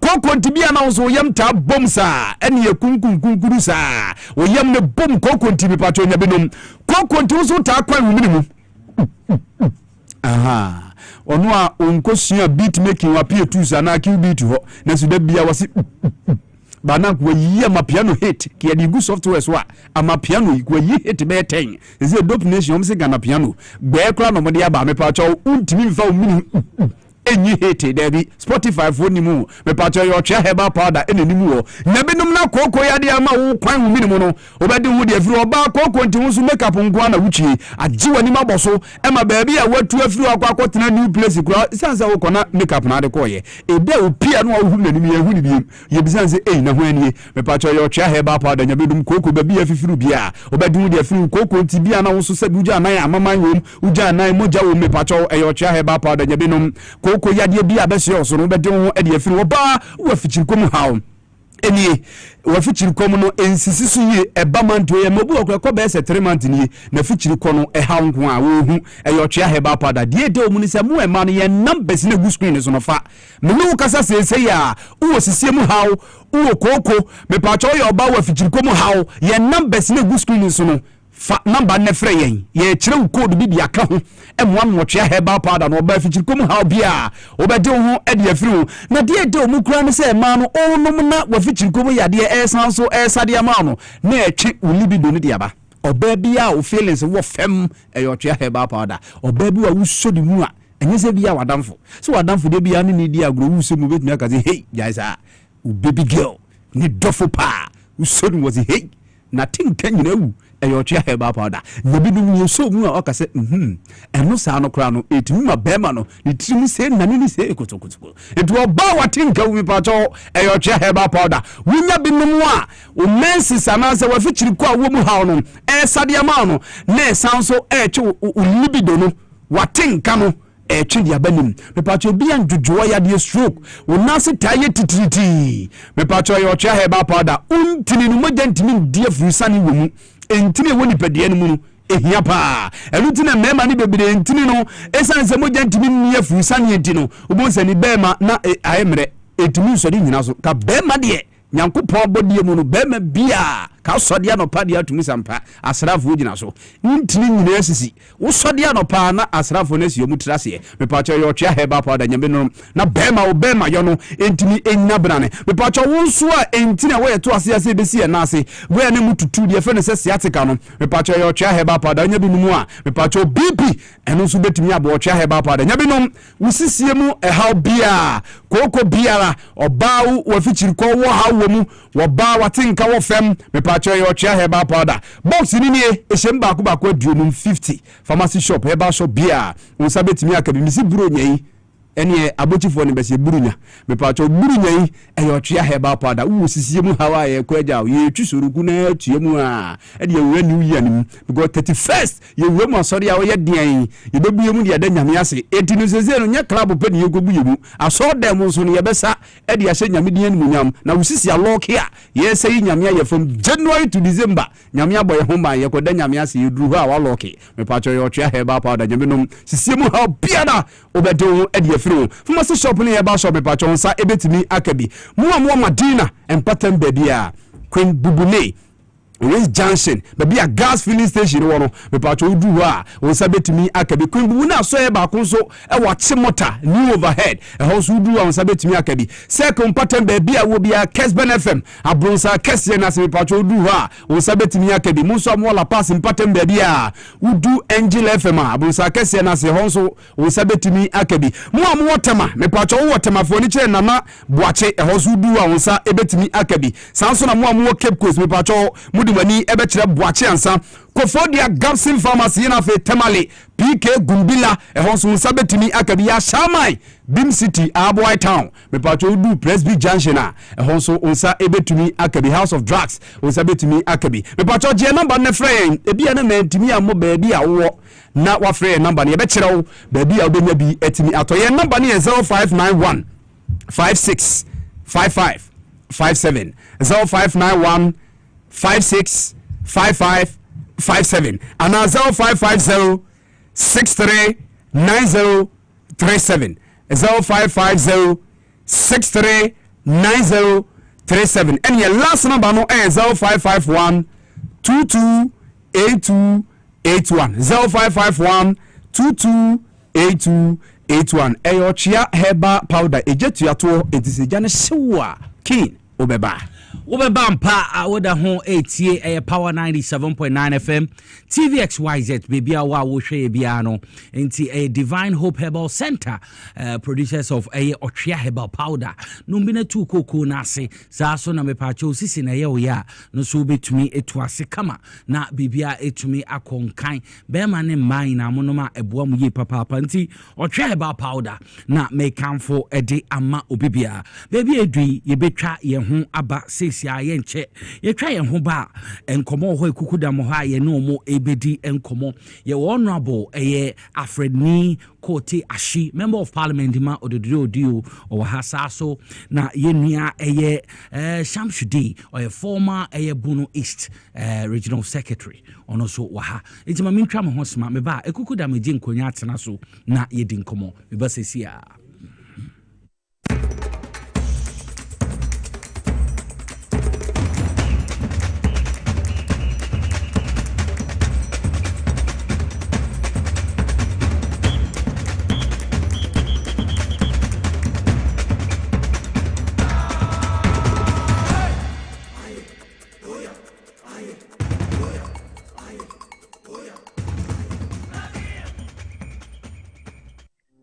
Hello Ghana, payday is here.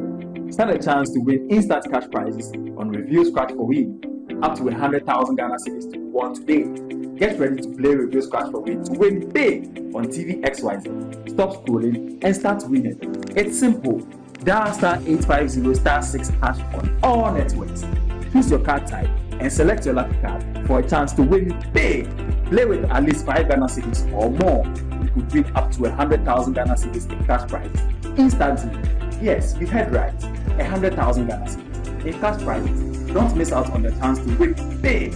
Dial *850*6# to play it now. Review Scratch for Win. Scratch it again. They discuss it pound. You must be 18 years and above to play. Terms and conditions apply. This game is regulated and approved by the NMA and the Caritas Platform.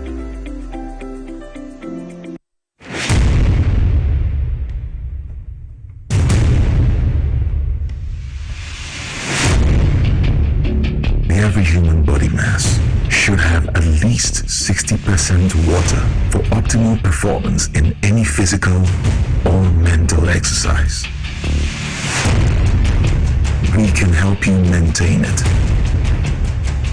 naturally.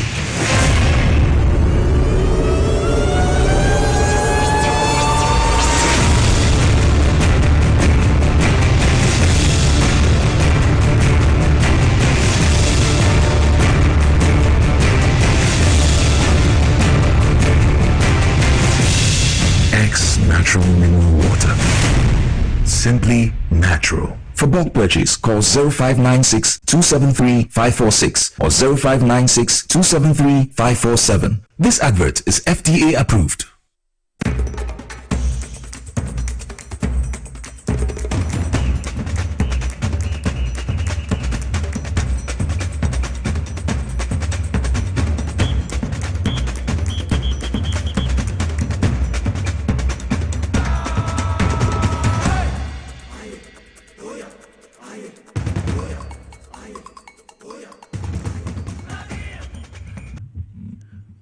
Mesamo akwa bebiom edeba TVXYZ so bebia wa wo hwe bia no bebi edri akukudam aginkonya atena foma ye ba ebedi enkomo ye honorable Alfred ni Kote Ashi wa ha member of parliament dema ododio o ha saso na ye nua Muhammad Shamshudi Ali onoso ye former secretary dema Bono East region NDC ekukudam na me no mo bedi enkomo bebi o bia no Nyabotre National TV set nati Power 97.9 FM fi say nsem ni na aha nego ona ba kwa ba Bibi aboko de. Yeah, nyaminado.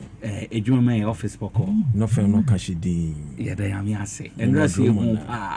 Oh, sir. On the floor parliament me course wo. No we di market pa. Wo hwe say. Yeah, democracy ni ho ban. Bibi aboko. Nyamiado. Na constituency Oh. Adomara kwa. Yaguso kakra. Me for Kenya so first of all no media chia me constituency from woman cheme o majina cheme ke bawo ulo mo kegbe wasafo cheme wo party onu pai ke mambi fe ni yo odododi odu ashedu keteke mimba nye fenye do manye nye dromona ni nketa bia enmene no dromona mba XYZ man oni o agba sande fiu o be nye bia ke hanye ndumonye na efe ni yo ngwaje onye Mohammed Shamsudi Ali bibi aboko de isi ayache mo bron half na bibi sounds wadan fu me moludi na o iza wase de ani mayaka ozo woni mu che obi o ma de woni mu che obi a na yes meaning pa anyway oya ko pass mama wo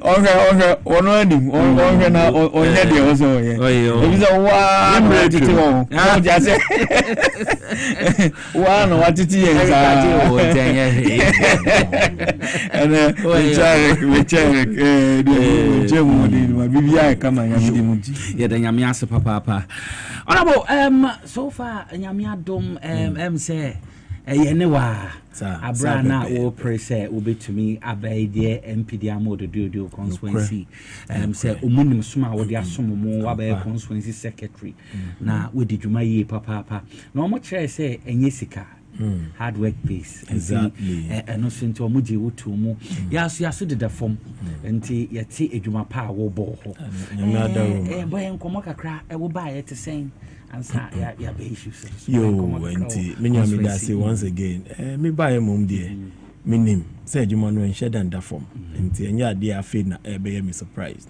but me san say me de me crofo no so aye adwuma pa enti minim ade ana e hayen enti nyame ado me buy yi mabomodin de me mpanyimfo me party mpanyimfo atu anamo bebre ama nema nanka for the past 8 years and over no me antumi ahu anything bia eye enkoso fa hono nyame adom nema bebre asesa first of all yen almighty Salaga market from time immemorial ya di hu akodiaba sa NDC ya person na yehu se no market no aye dead trap nti say anya hu hia one day ebe KV in ama ebe man krofo be hwie mo nkwa enu nti we decided say ebe sini fufuro aye bubu ni nyina to ho go ho ya start ye say ye hu adwuma na the free power MPP4 by omo akoye no back and forth say ya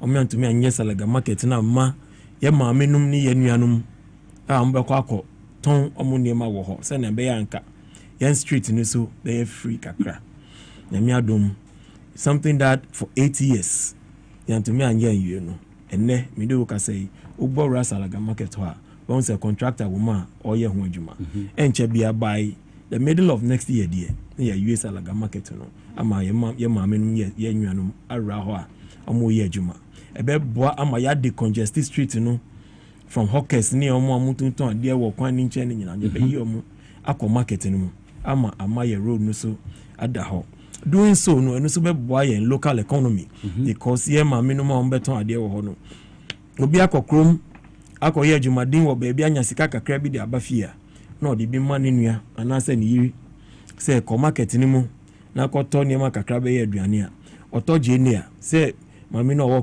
community ni mo onu so ton je ne no wanya sika ni kakra oto wele a wanya kakra oto nkruma ne chese mi nua mi best meal no oto nkruma no ma nkruma ra no so wanya kakra na oto eyi kondo so a ene cassava do a na mo nyina anya kakra okwa akohwe ni beku ni nkruma kwan wo fie o nanso omo muto ade wo no omo so omo nya sika ni bi okofie a Okacha ni ba ni say esi unto book we free fiemba school tisika kakra fakoto book ni. So ebe build your local economy no ama ayes strong, and that is the effect of the market now. Ya jatu hono. I'm going to make sure say your market not jinani nice so say ebe boa the local economy. Yen other legacy project yebe 2 year Simple School. In fact, you know the area because for 8 years MPP are buying onto me for one single block and can Salaga market.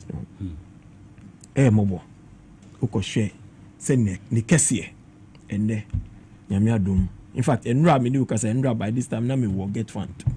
Na year to 200 mo. Any contractor no so akohia wo enra ya na ye call get fund. Nyame adom ya ko hu opanyin no ya tena se abon komo kama.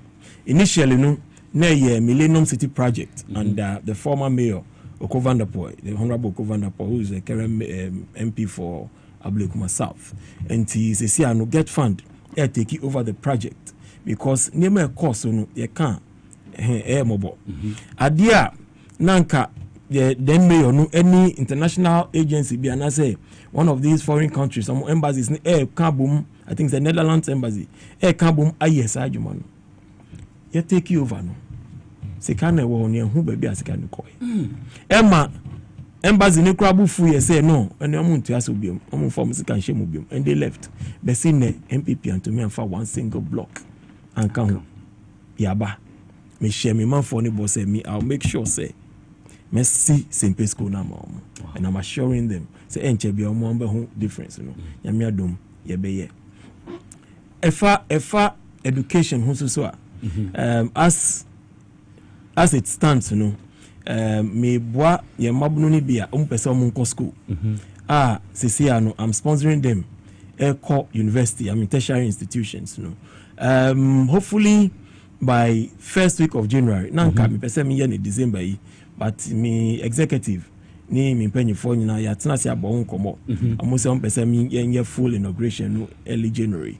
But ya institute a scholarship governing board for the constituency, a 7-member governing board. Yebe sponsor 500 students at various levels, you know, freely.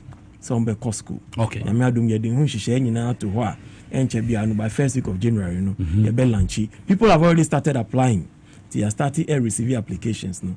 Early next year we'll roll it out now. We'll be making sure say yen crofo biara amwo do amun nisika hodin amode be bo amuma akọ school now. We will step in and make sure we support them. Now to make cost school. Now musu da chibi be take over from some of us because tititibinu there should be major lawyers of this country free me area. Doctors, engineers and what have you. Don't forget say a hot and a Kwame Nkrumah ebedi MPA first. And son Otomiko ye leader of government business. Yes. Wow. So in just small seat na mitizo. Okoye leader of government business for parliament and son Otomidi be president. And tenya konya kitwa. And I'll do everything it takes to bring that glory back. Yo. And see honorable Alfred ni kote ashi ono na yetene. Honorable me sign about hobio me yenhwe endra me call so wo parliament. Me hwe chaos course over panda by elections ehun semba ya wona wo ho. Na te say. True. Ne ba ne say. They see what parliament and run there. Obi beka say eseweni. To be honest, it is uncalled for. In fact, it was uncalled for. And yeah, dear Nanka or say NC.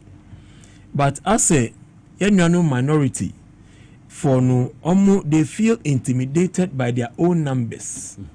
And to be near, as a Obia, excuse me to say, or war, your friend is saying, Obia war inferiority complex be. Bibi Kakrabi or some fagidi and making a statement. But that is not the way to go. They are intimidated by their own numbers. In terms of said the only way is to distract proceedings. And then you see, your parliament, the himself parliament, a house of records, and the crata and a juma. Okay. Now say a bit more courts. Now say courts are not ruling. High court are not ruling. Say election be a akoso baby no. I am null and void. Until you re-election. And no idea about two before parliament. And that is what Parliament has. And then you follow the processes. Speaker, I believe, say, what instructing the clerk of Parliament, who is mandated, say, onshore and common electoral commission. Say, BBC NSC. Now, you information, no. And as Parliament, you follow the processes. 200 more. And you inform electoral commission. Now, amamra na say kwanya processes e wo hu na you initiate the process. You know say hey. Amunti. Na the person mu ya ni say on be say ni mam. They forgot say Parliament the rules na govern Parliament. We have standing orders. A chair said na anamobi about to Parliament, you know, or say umfaso. And now we have the Supreme Constitution itself. Ebani saying, Ena obiti speaker's chair more. You don't give him that regard. First Deputy Speaker Tiakunyanimo. Come and see the level of misbehavior. I mean, we have parliamentary advocacy. Yet yes, here. But all those things are done through leadership. And that is why you work conclave. Now leadership will go into conclave. No matter taking decisions. And then they'll come back. More ye gidi. I say more ma ye leader. Majority leader in Kasa. How? The speaker himself will say no. Omudi obu emma akonyano. And to Nankasa sorry free baby what Abba the house. Nankasa yes abetina egwema. You see speaker ba na I say why di because of the level of respect yenya your woman speaker. And to be kase anka enu anu no ni me besisa. Blatant disregard with impunity. Omu yi chair speaker no. Who dream enu na ma makuma start to say boil up. Colleagues in the Kasa Montana hostel. Even if you don't respect the persons, respect the seat.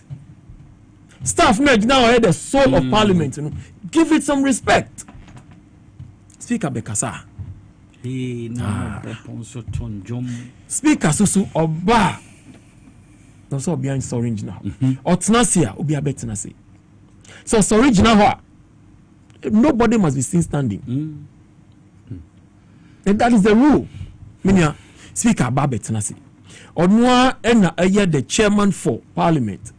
Inti onuna Ocha who speaks and who speaks next. Ubeti me sorry now 2 hours. If you don't cut the eye of the speaker, you haven't caught his eye. He has the sole prerogative to determine who speaks. Minority for Mwakasa. Edu majority leaders who are Bekasa. Musimu mpini. Na see democracy here omo.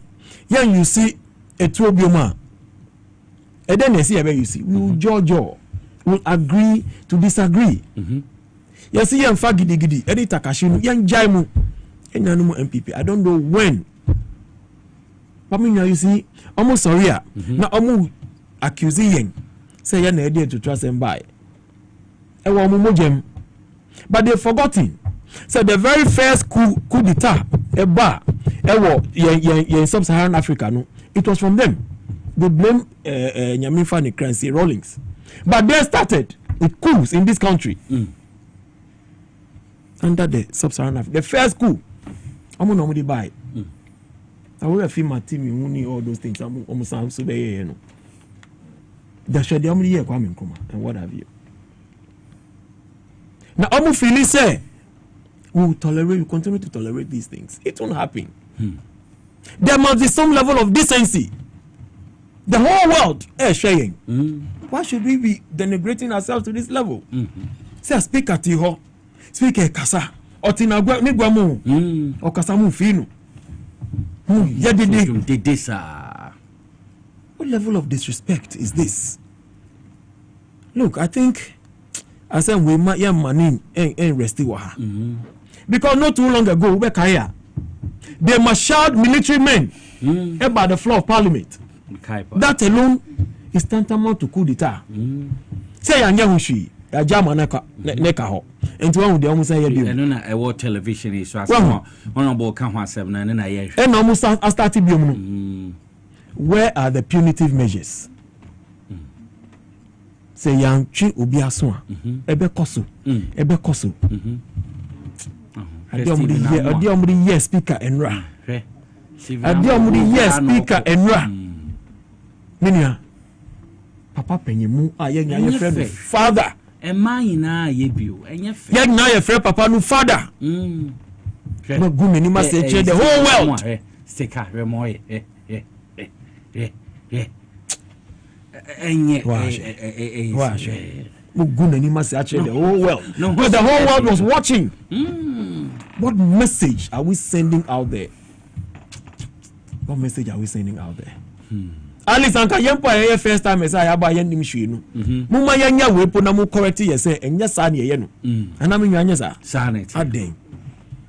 Na mo go parliament ani ma say. Mpanyifo. Say mu bi ansori anko gina ho a. Me say wa sorry. Ye mu bi ansori anko gina ho a. Anka I don't know what would have happened. But this is not the way to go. This is not. Enjoy. In fact, Jojo, and solve your problems. Let's dialogue, because that is the only way. And you said, what's the essence of the democracy? What's the essence then? But well, as majority, we have to take a decision. Sanity. Say, so almost say, we have government business. Now, palm oil friend is on chim. We'll continue to do government business. In the end, we make sure say we did our work, our job.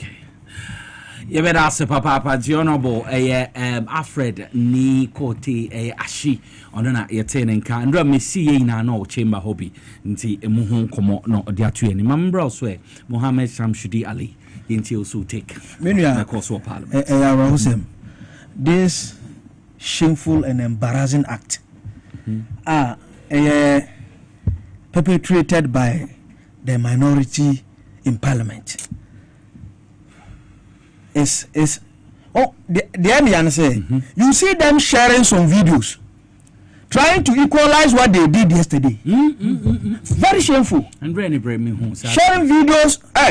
Go and look at the video. Say, Emra Sam George Momachano, not speak at Yakuyan. Debbie, no be any. Not speak at Yakuyan. Debbie, you disregarded and disrespected your friend said deputy speaker.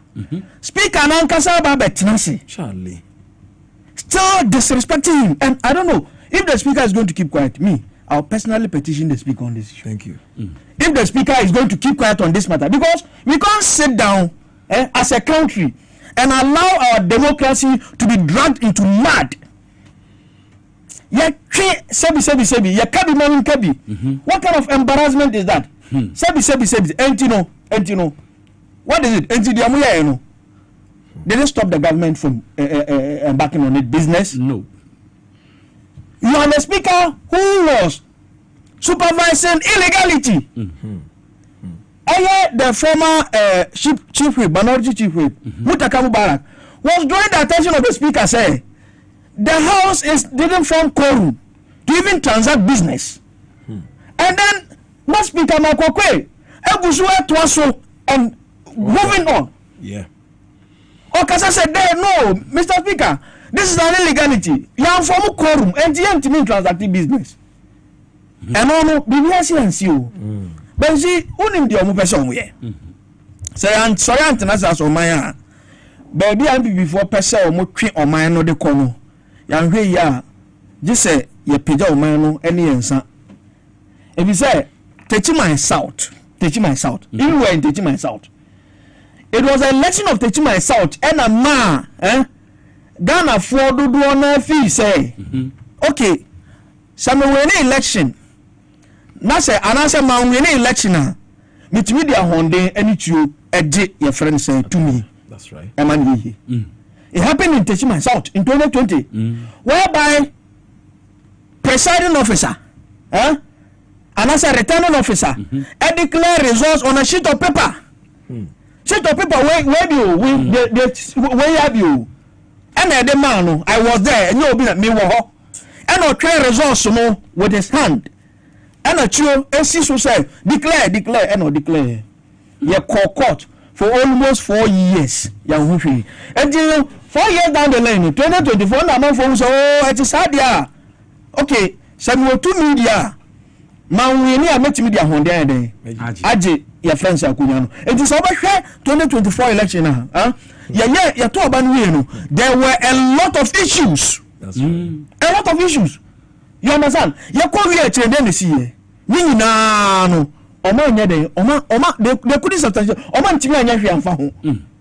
Adentia if you say obi fi say okay, say me to media, ma buy na wo so. Enti no say koto aba na man we ni a. They hear na say returning officer no. Me de no be kwa kwhwe baabi. Na mama na declare results because per law no one na say declare results na mama na declare results no or declare results no here what I will tell you is that go to court. That's all. And Justice Emmanuel Bat of High Court of Tamale MITS say if you dare do that we will go and run the election again.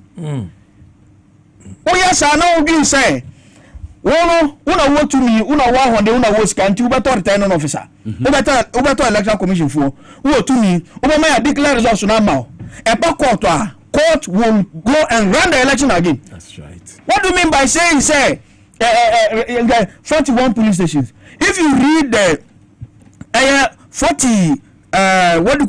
45-page ruling of the judgment of the justice now High Court now Ubesu Nyandamya said 27,947 and I candidate to me 24,213. The difference was around 4,000 thereabout around 4,000. Now the controversy was surrounding 41 police stations, and the 41 police stations the total vote in that 41 police stations is more than the 4,000 that Nyandam won the election with it. And you know, per law, no, I didn't see the 2008 year call time because Afarijan say, "You share Abana what time now? You the meaning the Professor Mosa over the election." Yeah. And you know, young Timian declared results on the young call to Abano Fufro, and Anyasa. In 2020.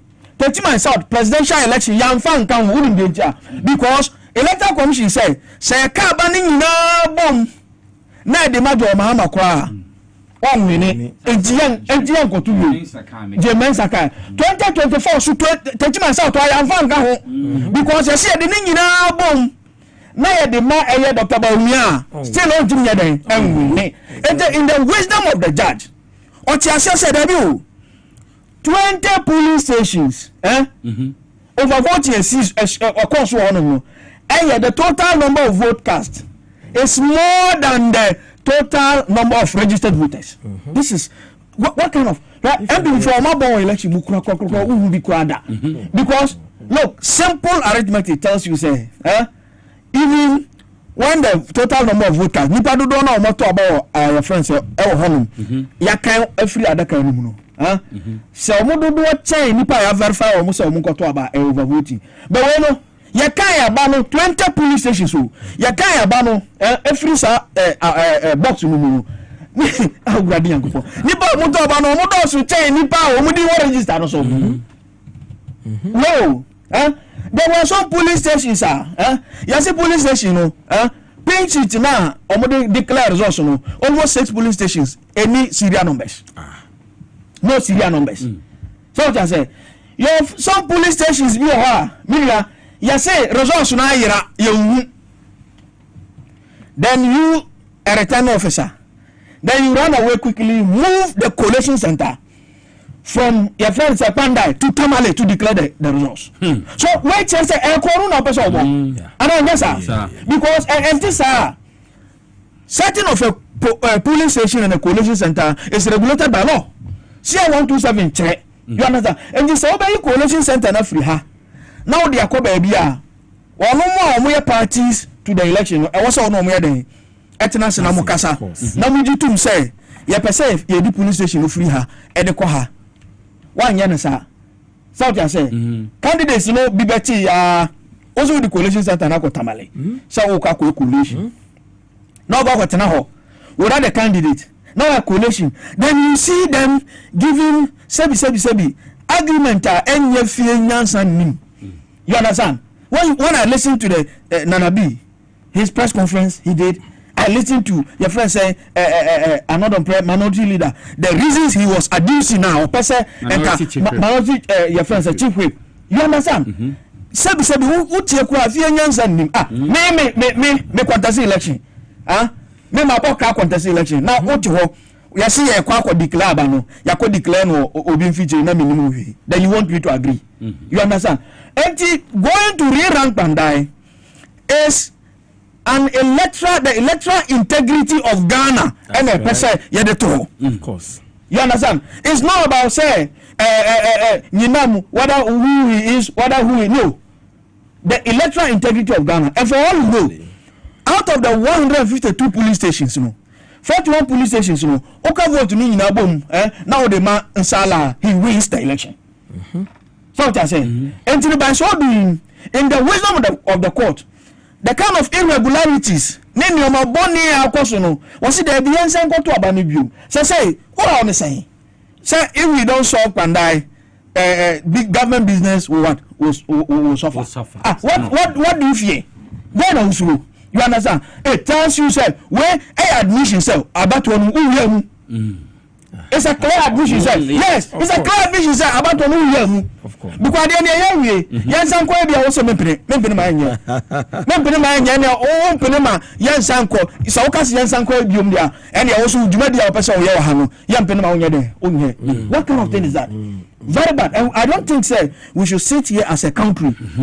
and yanso so no man so enya sa me no wo ana say obi a won ni to mi china no okọ election obesuro because na buy ni so what I say he doesn't have the apparatus of the state at his disposal teaching myself being your body part to say just because of your declare results your body part to me jina o hema nim say gani just because of say you declare we all see we enko and you see I taking almost 4 years answer and me bo your friend say justice Emmanuel Bat me born abaso and I would entreat say your current chief justice and what's a ultimate issue any either practice direction or whatever it is so that it baffle body so that any election petition be a court no one issue directive to give you timeline because one say well no one very expedient you understand because say oko appeals court when you say election petition it is a prerogative and then the original jurisdiction of the High Court. So what I say, if you High Court what they call appeals court, and it ends there. Ultimate Supreme Court. And you know, that is Bafuboni Emma practice directive. Directive say, ebia election petition be a bekono. And what's by this time round, High Court to not carry. And what's by this time round, say I call appeals court to not sort me I carry. And yes, sir, men America chose politicians, they be some who Ghana has because we say officer or Honda and answer Uska and answer or to me. Meda say I am Mohammed Shamshidi Ali onona yeten nka mamen san honorable Alfred ni Koti Ashiho honorable yenhwe and His Excellency John Dramani Mahama the campaign promise ba ko kan fan COVID-19 health levy no ho nyame adom wa sent 20 we twem awe ye fi ha o che na difficult to comprehend taxes ahro kan ho asem se obascrap fi ho o de o say ayoyo de na o kafa ho mesha se aka se Mahama is the hope is the hope for better Ghana. His Excellency John Dramani Mahama is indeed the hope for better Ghana. Ghana, ye leader or see or the Nisia or yo, and I just sanity. Or here, my here in yellow, you only by you if you yeah. No, you watch Ni, I'm not surprised because it is in his nature. Not here. It's an honest leader. Who cares about the suffering of the masses? 2021, and in the midst of COVID, and MPP4 this idea is some person for this health recovery levy. I'm friend COVID levy. Eba. Hey, Chinopam, no whatever. Somebody buy. By March 2021, now Akufo-Addo, His Excellency then, Ordinance Atuasie Manabeye Health Recovery Act, I think it's Act 1068 or so. Almost for COVID levy, so in fact, COVID levy, the Ebeya Bibi say Bronya. Oh, yes. Bronya ma MPP4. Because almost for who the we akukosre. That is what they did. Yes. Sika COVID levy, Edi ma omono. In the end, yetiti in some course. Now they are ma ministers. Now they are ma regional. In fact, they are chiche. I'm a party for. Sika. Na ko say yemfa ye omo ya ho adwuma. Sika na ko say yemfa chef frontline workers. Na chiche ma party for. And we had videos and audios. I be more testify say, hey, sika na di ma me no mendi o. Me dey come away me dey just say omo chiche sika no. Sa na ebu o man. COVID abetwa mu nyina ye si sa levi omo ntwa mom si da bi. No bugu so. Eji. It became a nuisance tax because it has lost its significance. COVID ne call. And amugu so magana for tia COVID levy.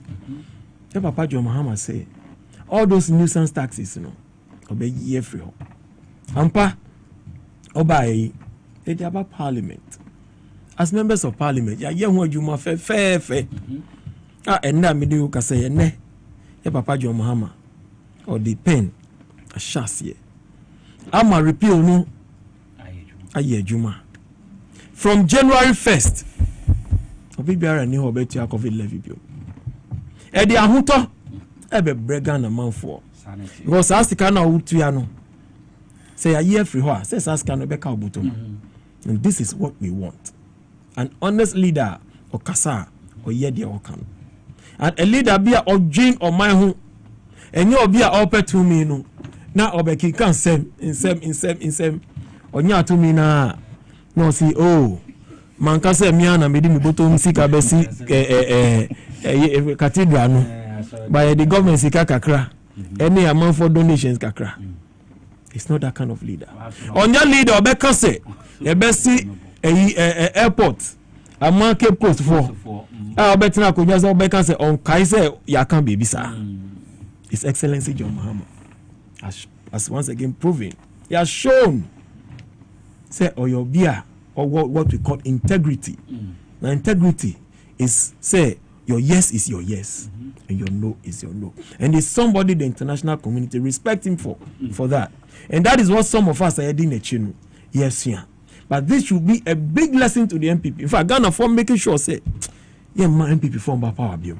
Because Oma be dear man you.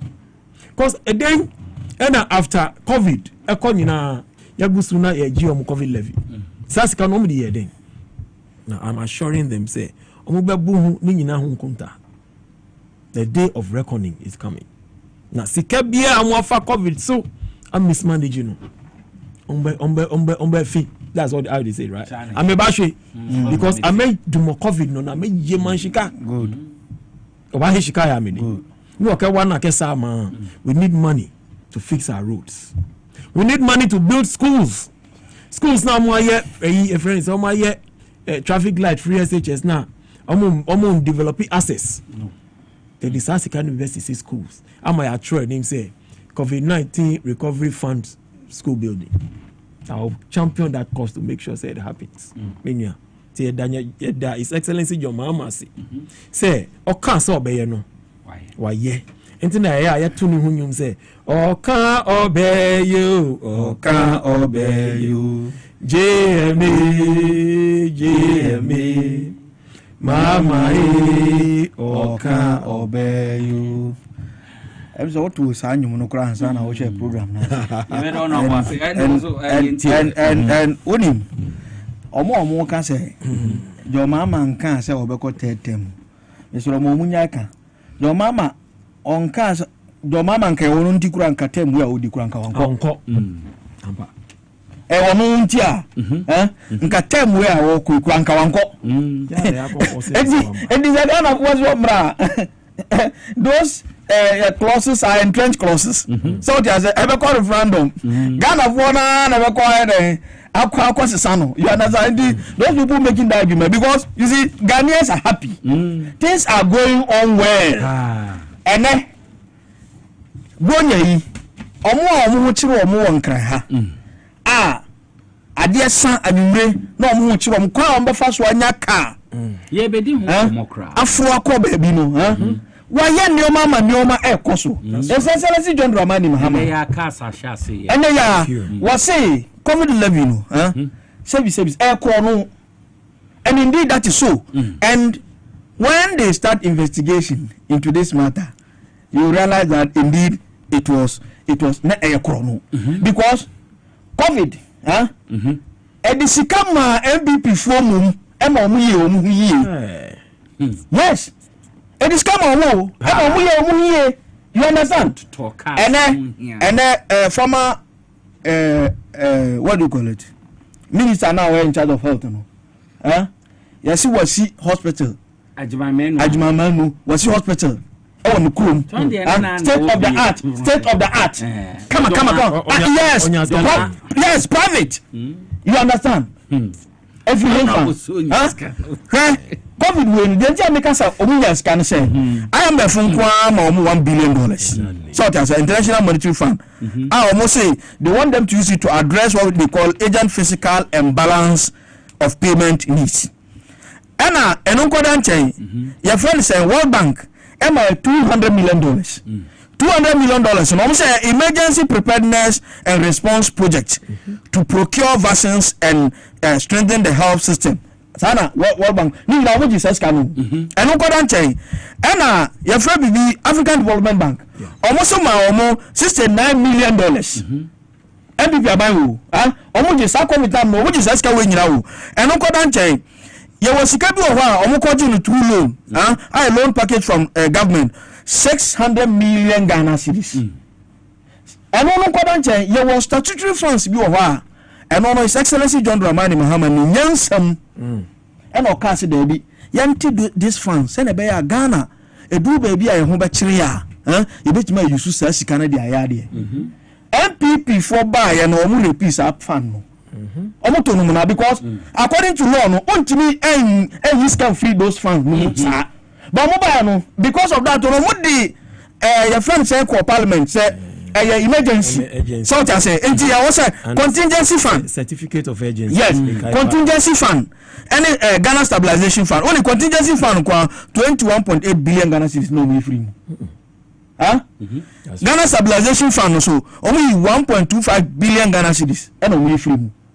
And no kodanche omuji saska we nyina anso mo omu se Ghana for dodo ho mu ska nti yan set COVID-19 fund nka ho na njiji sika free Ghana for and omu set COVID-19 national trust fund sa onko omunya 32.8 million Ghana cedis and no kodanche enoko anso mo omu sa ko Exim ko sa ko $10 million exactly eka ho e Ghana ho na sika we nyina waji wantimi amfa nye COVID-19 ho bra afa wo se anya force metua Ghana ni a ona agura ya kubonko we pa nka Ghana for 20 omo nya nka Ghana for 2 anti asa nkrofo we a me na me ka che nka de be si wo Ghana ha no enkenye ene menu kentim betena ha wo nkukọ yare sori a akukọ no ho no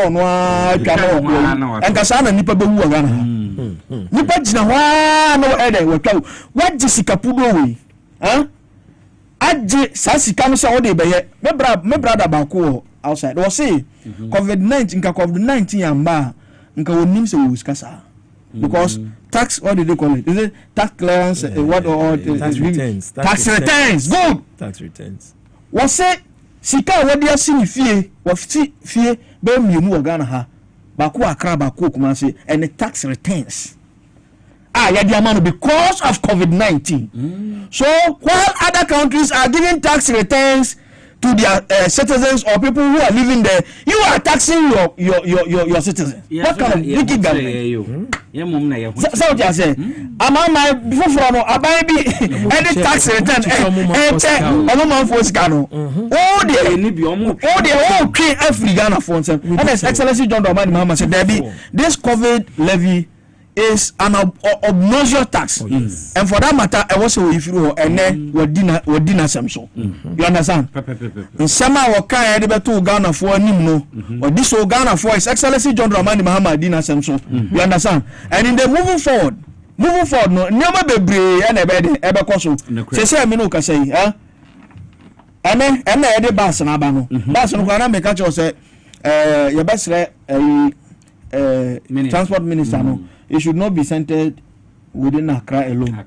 It should Kumasi, Takoradi, those areas. But Accra has problems. Yeah, problems. But what I'm saying is that it should be procured in numbers so that it be cut down and center only Accra because it is the suffering of ordinary Ghanaian, and we have nothing to tell His Excellency John Dramani Mahama.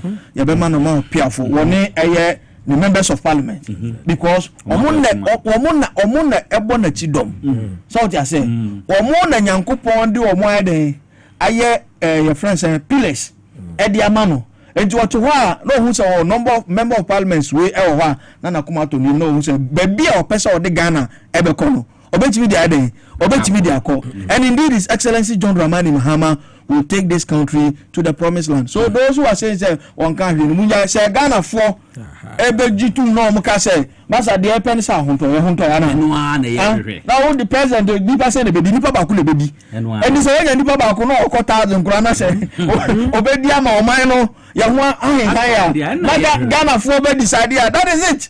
We need it and we want Ghanaian to be happy and then uko baby ya Ghana for ni age me dey yes asam kito because enoma boa bafem you understand we obun sen kofo complaining but bibia the din mama na menua Mohammed Sam Shudi alias papa na make out sex natural mineral water e boy bi papa ex natural mineral water wo ba XYZ broadcasting ahimfie ha ye wo su abebrese street wo ba ye wo depot ha insuno dodo bi opebia won sebetumi aka odro so per Robert wo per 350 ml na ice ball no sa so na wo 500 ml we near 500 ml na wo 750 ml wo ba mo opebia wonsa betumi aka wokọ Melco Mall so wonsa beka bi sa so no betumi afre factory na ka na bro bi 0596 273546 0596 273547 X natural mineral water is simply natural.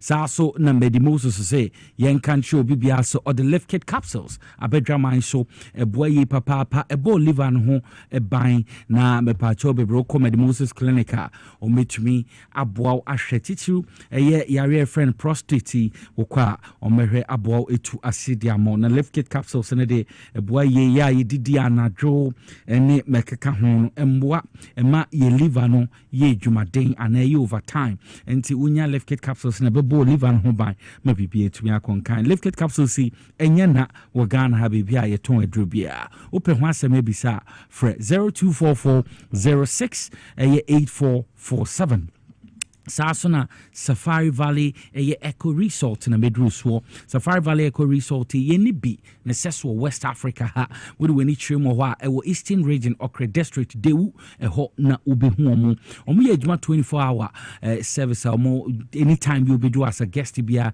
you be receive ahwo kama pa na me pa cho 4-star Forest Lodge Resort na seso any West Africa surroundings ni na wildlife nti wodu ha wildlife zebras antelope mares mwane de bebre nankasa ho ha udra weni beji yi papa sa so na baby a obeda de woni problem accommodation wo ho ubenyo private swimming pool sa so na ma specialize wo conferences day visit weddings honeymoons and a birthday celebration holidays e di enimi fa family ni na akwe na monko bo mu ho adra wo ho kama pa omo electric vehicles bia no so wo de name ho sa so na ubehu man made a canal or wha between Atana canoe kitu namonam so almost 9 hole a golf for ho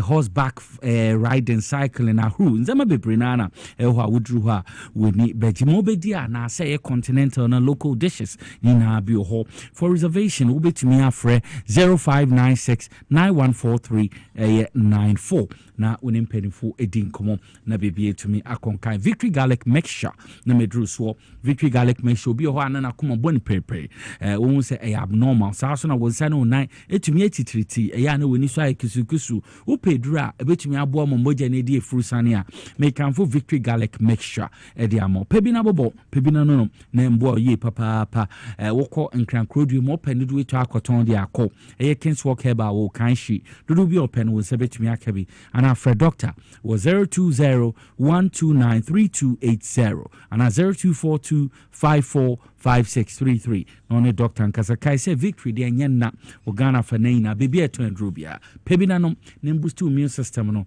na we ya real ebebon ho by na booma wenya apomudin a wo hwehwe onabo ma mensan bra ho yenhwe eye basisa ende Ministry of Air Transport de abetudwa efa no eye 4:30 ako 8:30 onim se nkran krodu emu de ka ho fa din ye papa patichwe ni bre na say trotro drivers no krade ebo for ko na omo afa lorry fare no omo pese omo charge transport fare no omo charge nti say eno so aboa say ye bano Accra ko Madina Adenta 8 buses so na ufi Accra ko Achimota Masama 8 buses free Accra ko Tema Beach Road 8 buses and the almost shade massive into above 4:30 with the almost shade massive. I say a flat 5 seaters exactly 5 seaters into F Kosha Chrome Kosha Eniji I walk room when your friend Amambu what tima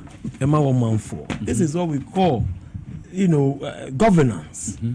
Say Ubema easy the burden of your people. And that is what His Excellency through his transport minister. A very tall, fine gentleman, very hardworking. And I admire that man a lot. In fact, in Shishawe Audi Abano, you have no idea.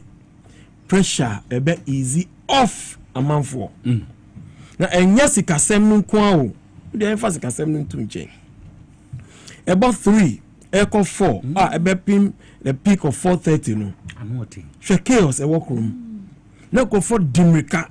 E pre-church una ye kodi ye bag gidigne bi mu kun mi wo hansa na oba to be una pickpocket na mto no be atwi obi gidi basa be ko na bia church oni meta ni bi atwi obi chale basa mi area ye Rollins Park Makola o free kokobode ba obe hu mobo me any original minister eso e bo modin somebody congestina e ho ada ho kakra a papualote.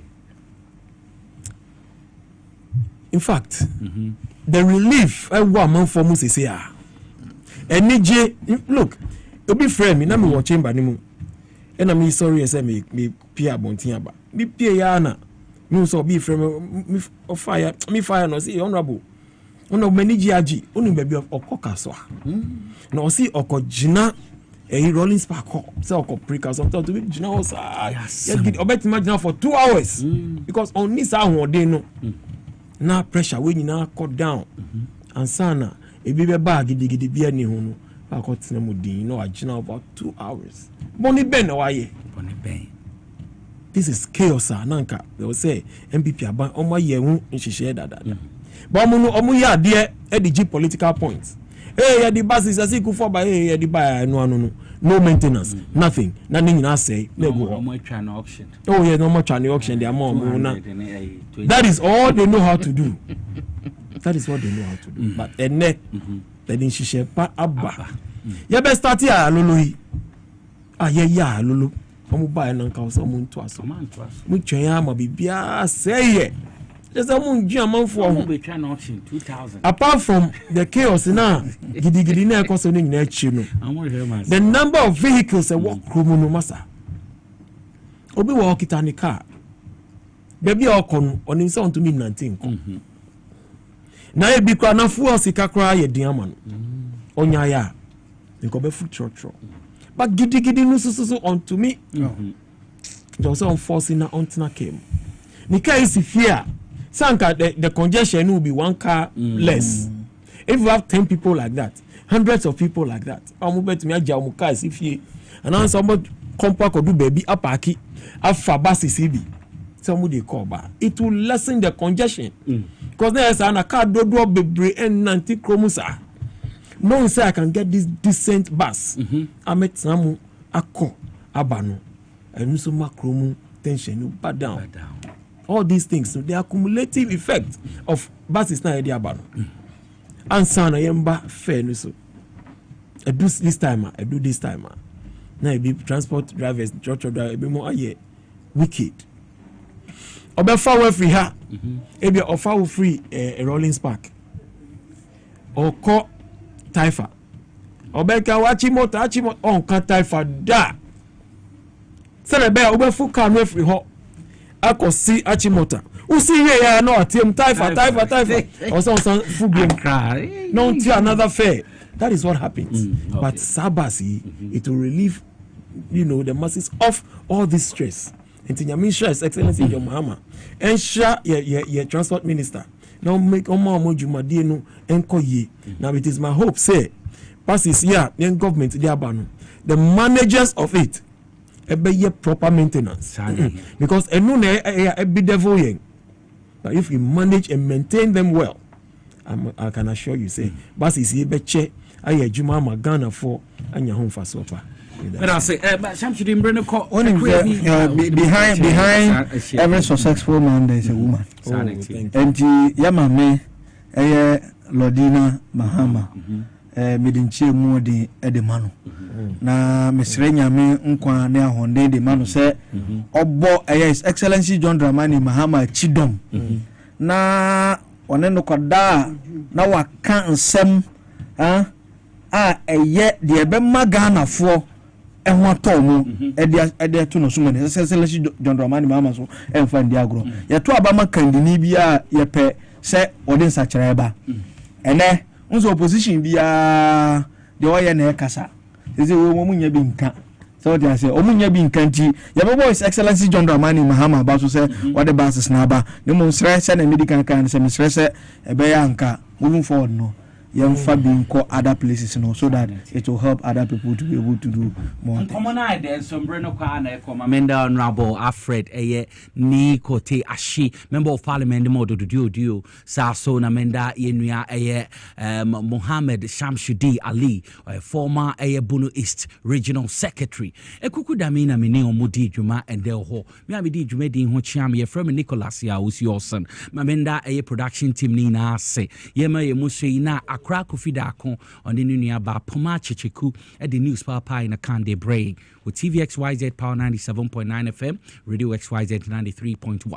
Yes, Wamba or Shine Basanesia. Have a wonderful evening. Bye bye.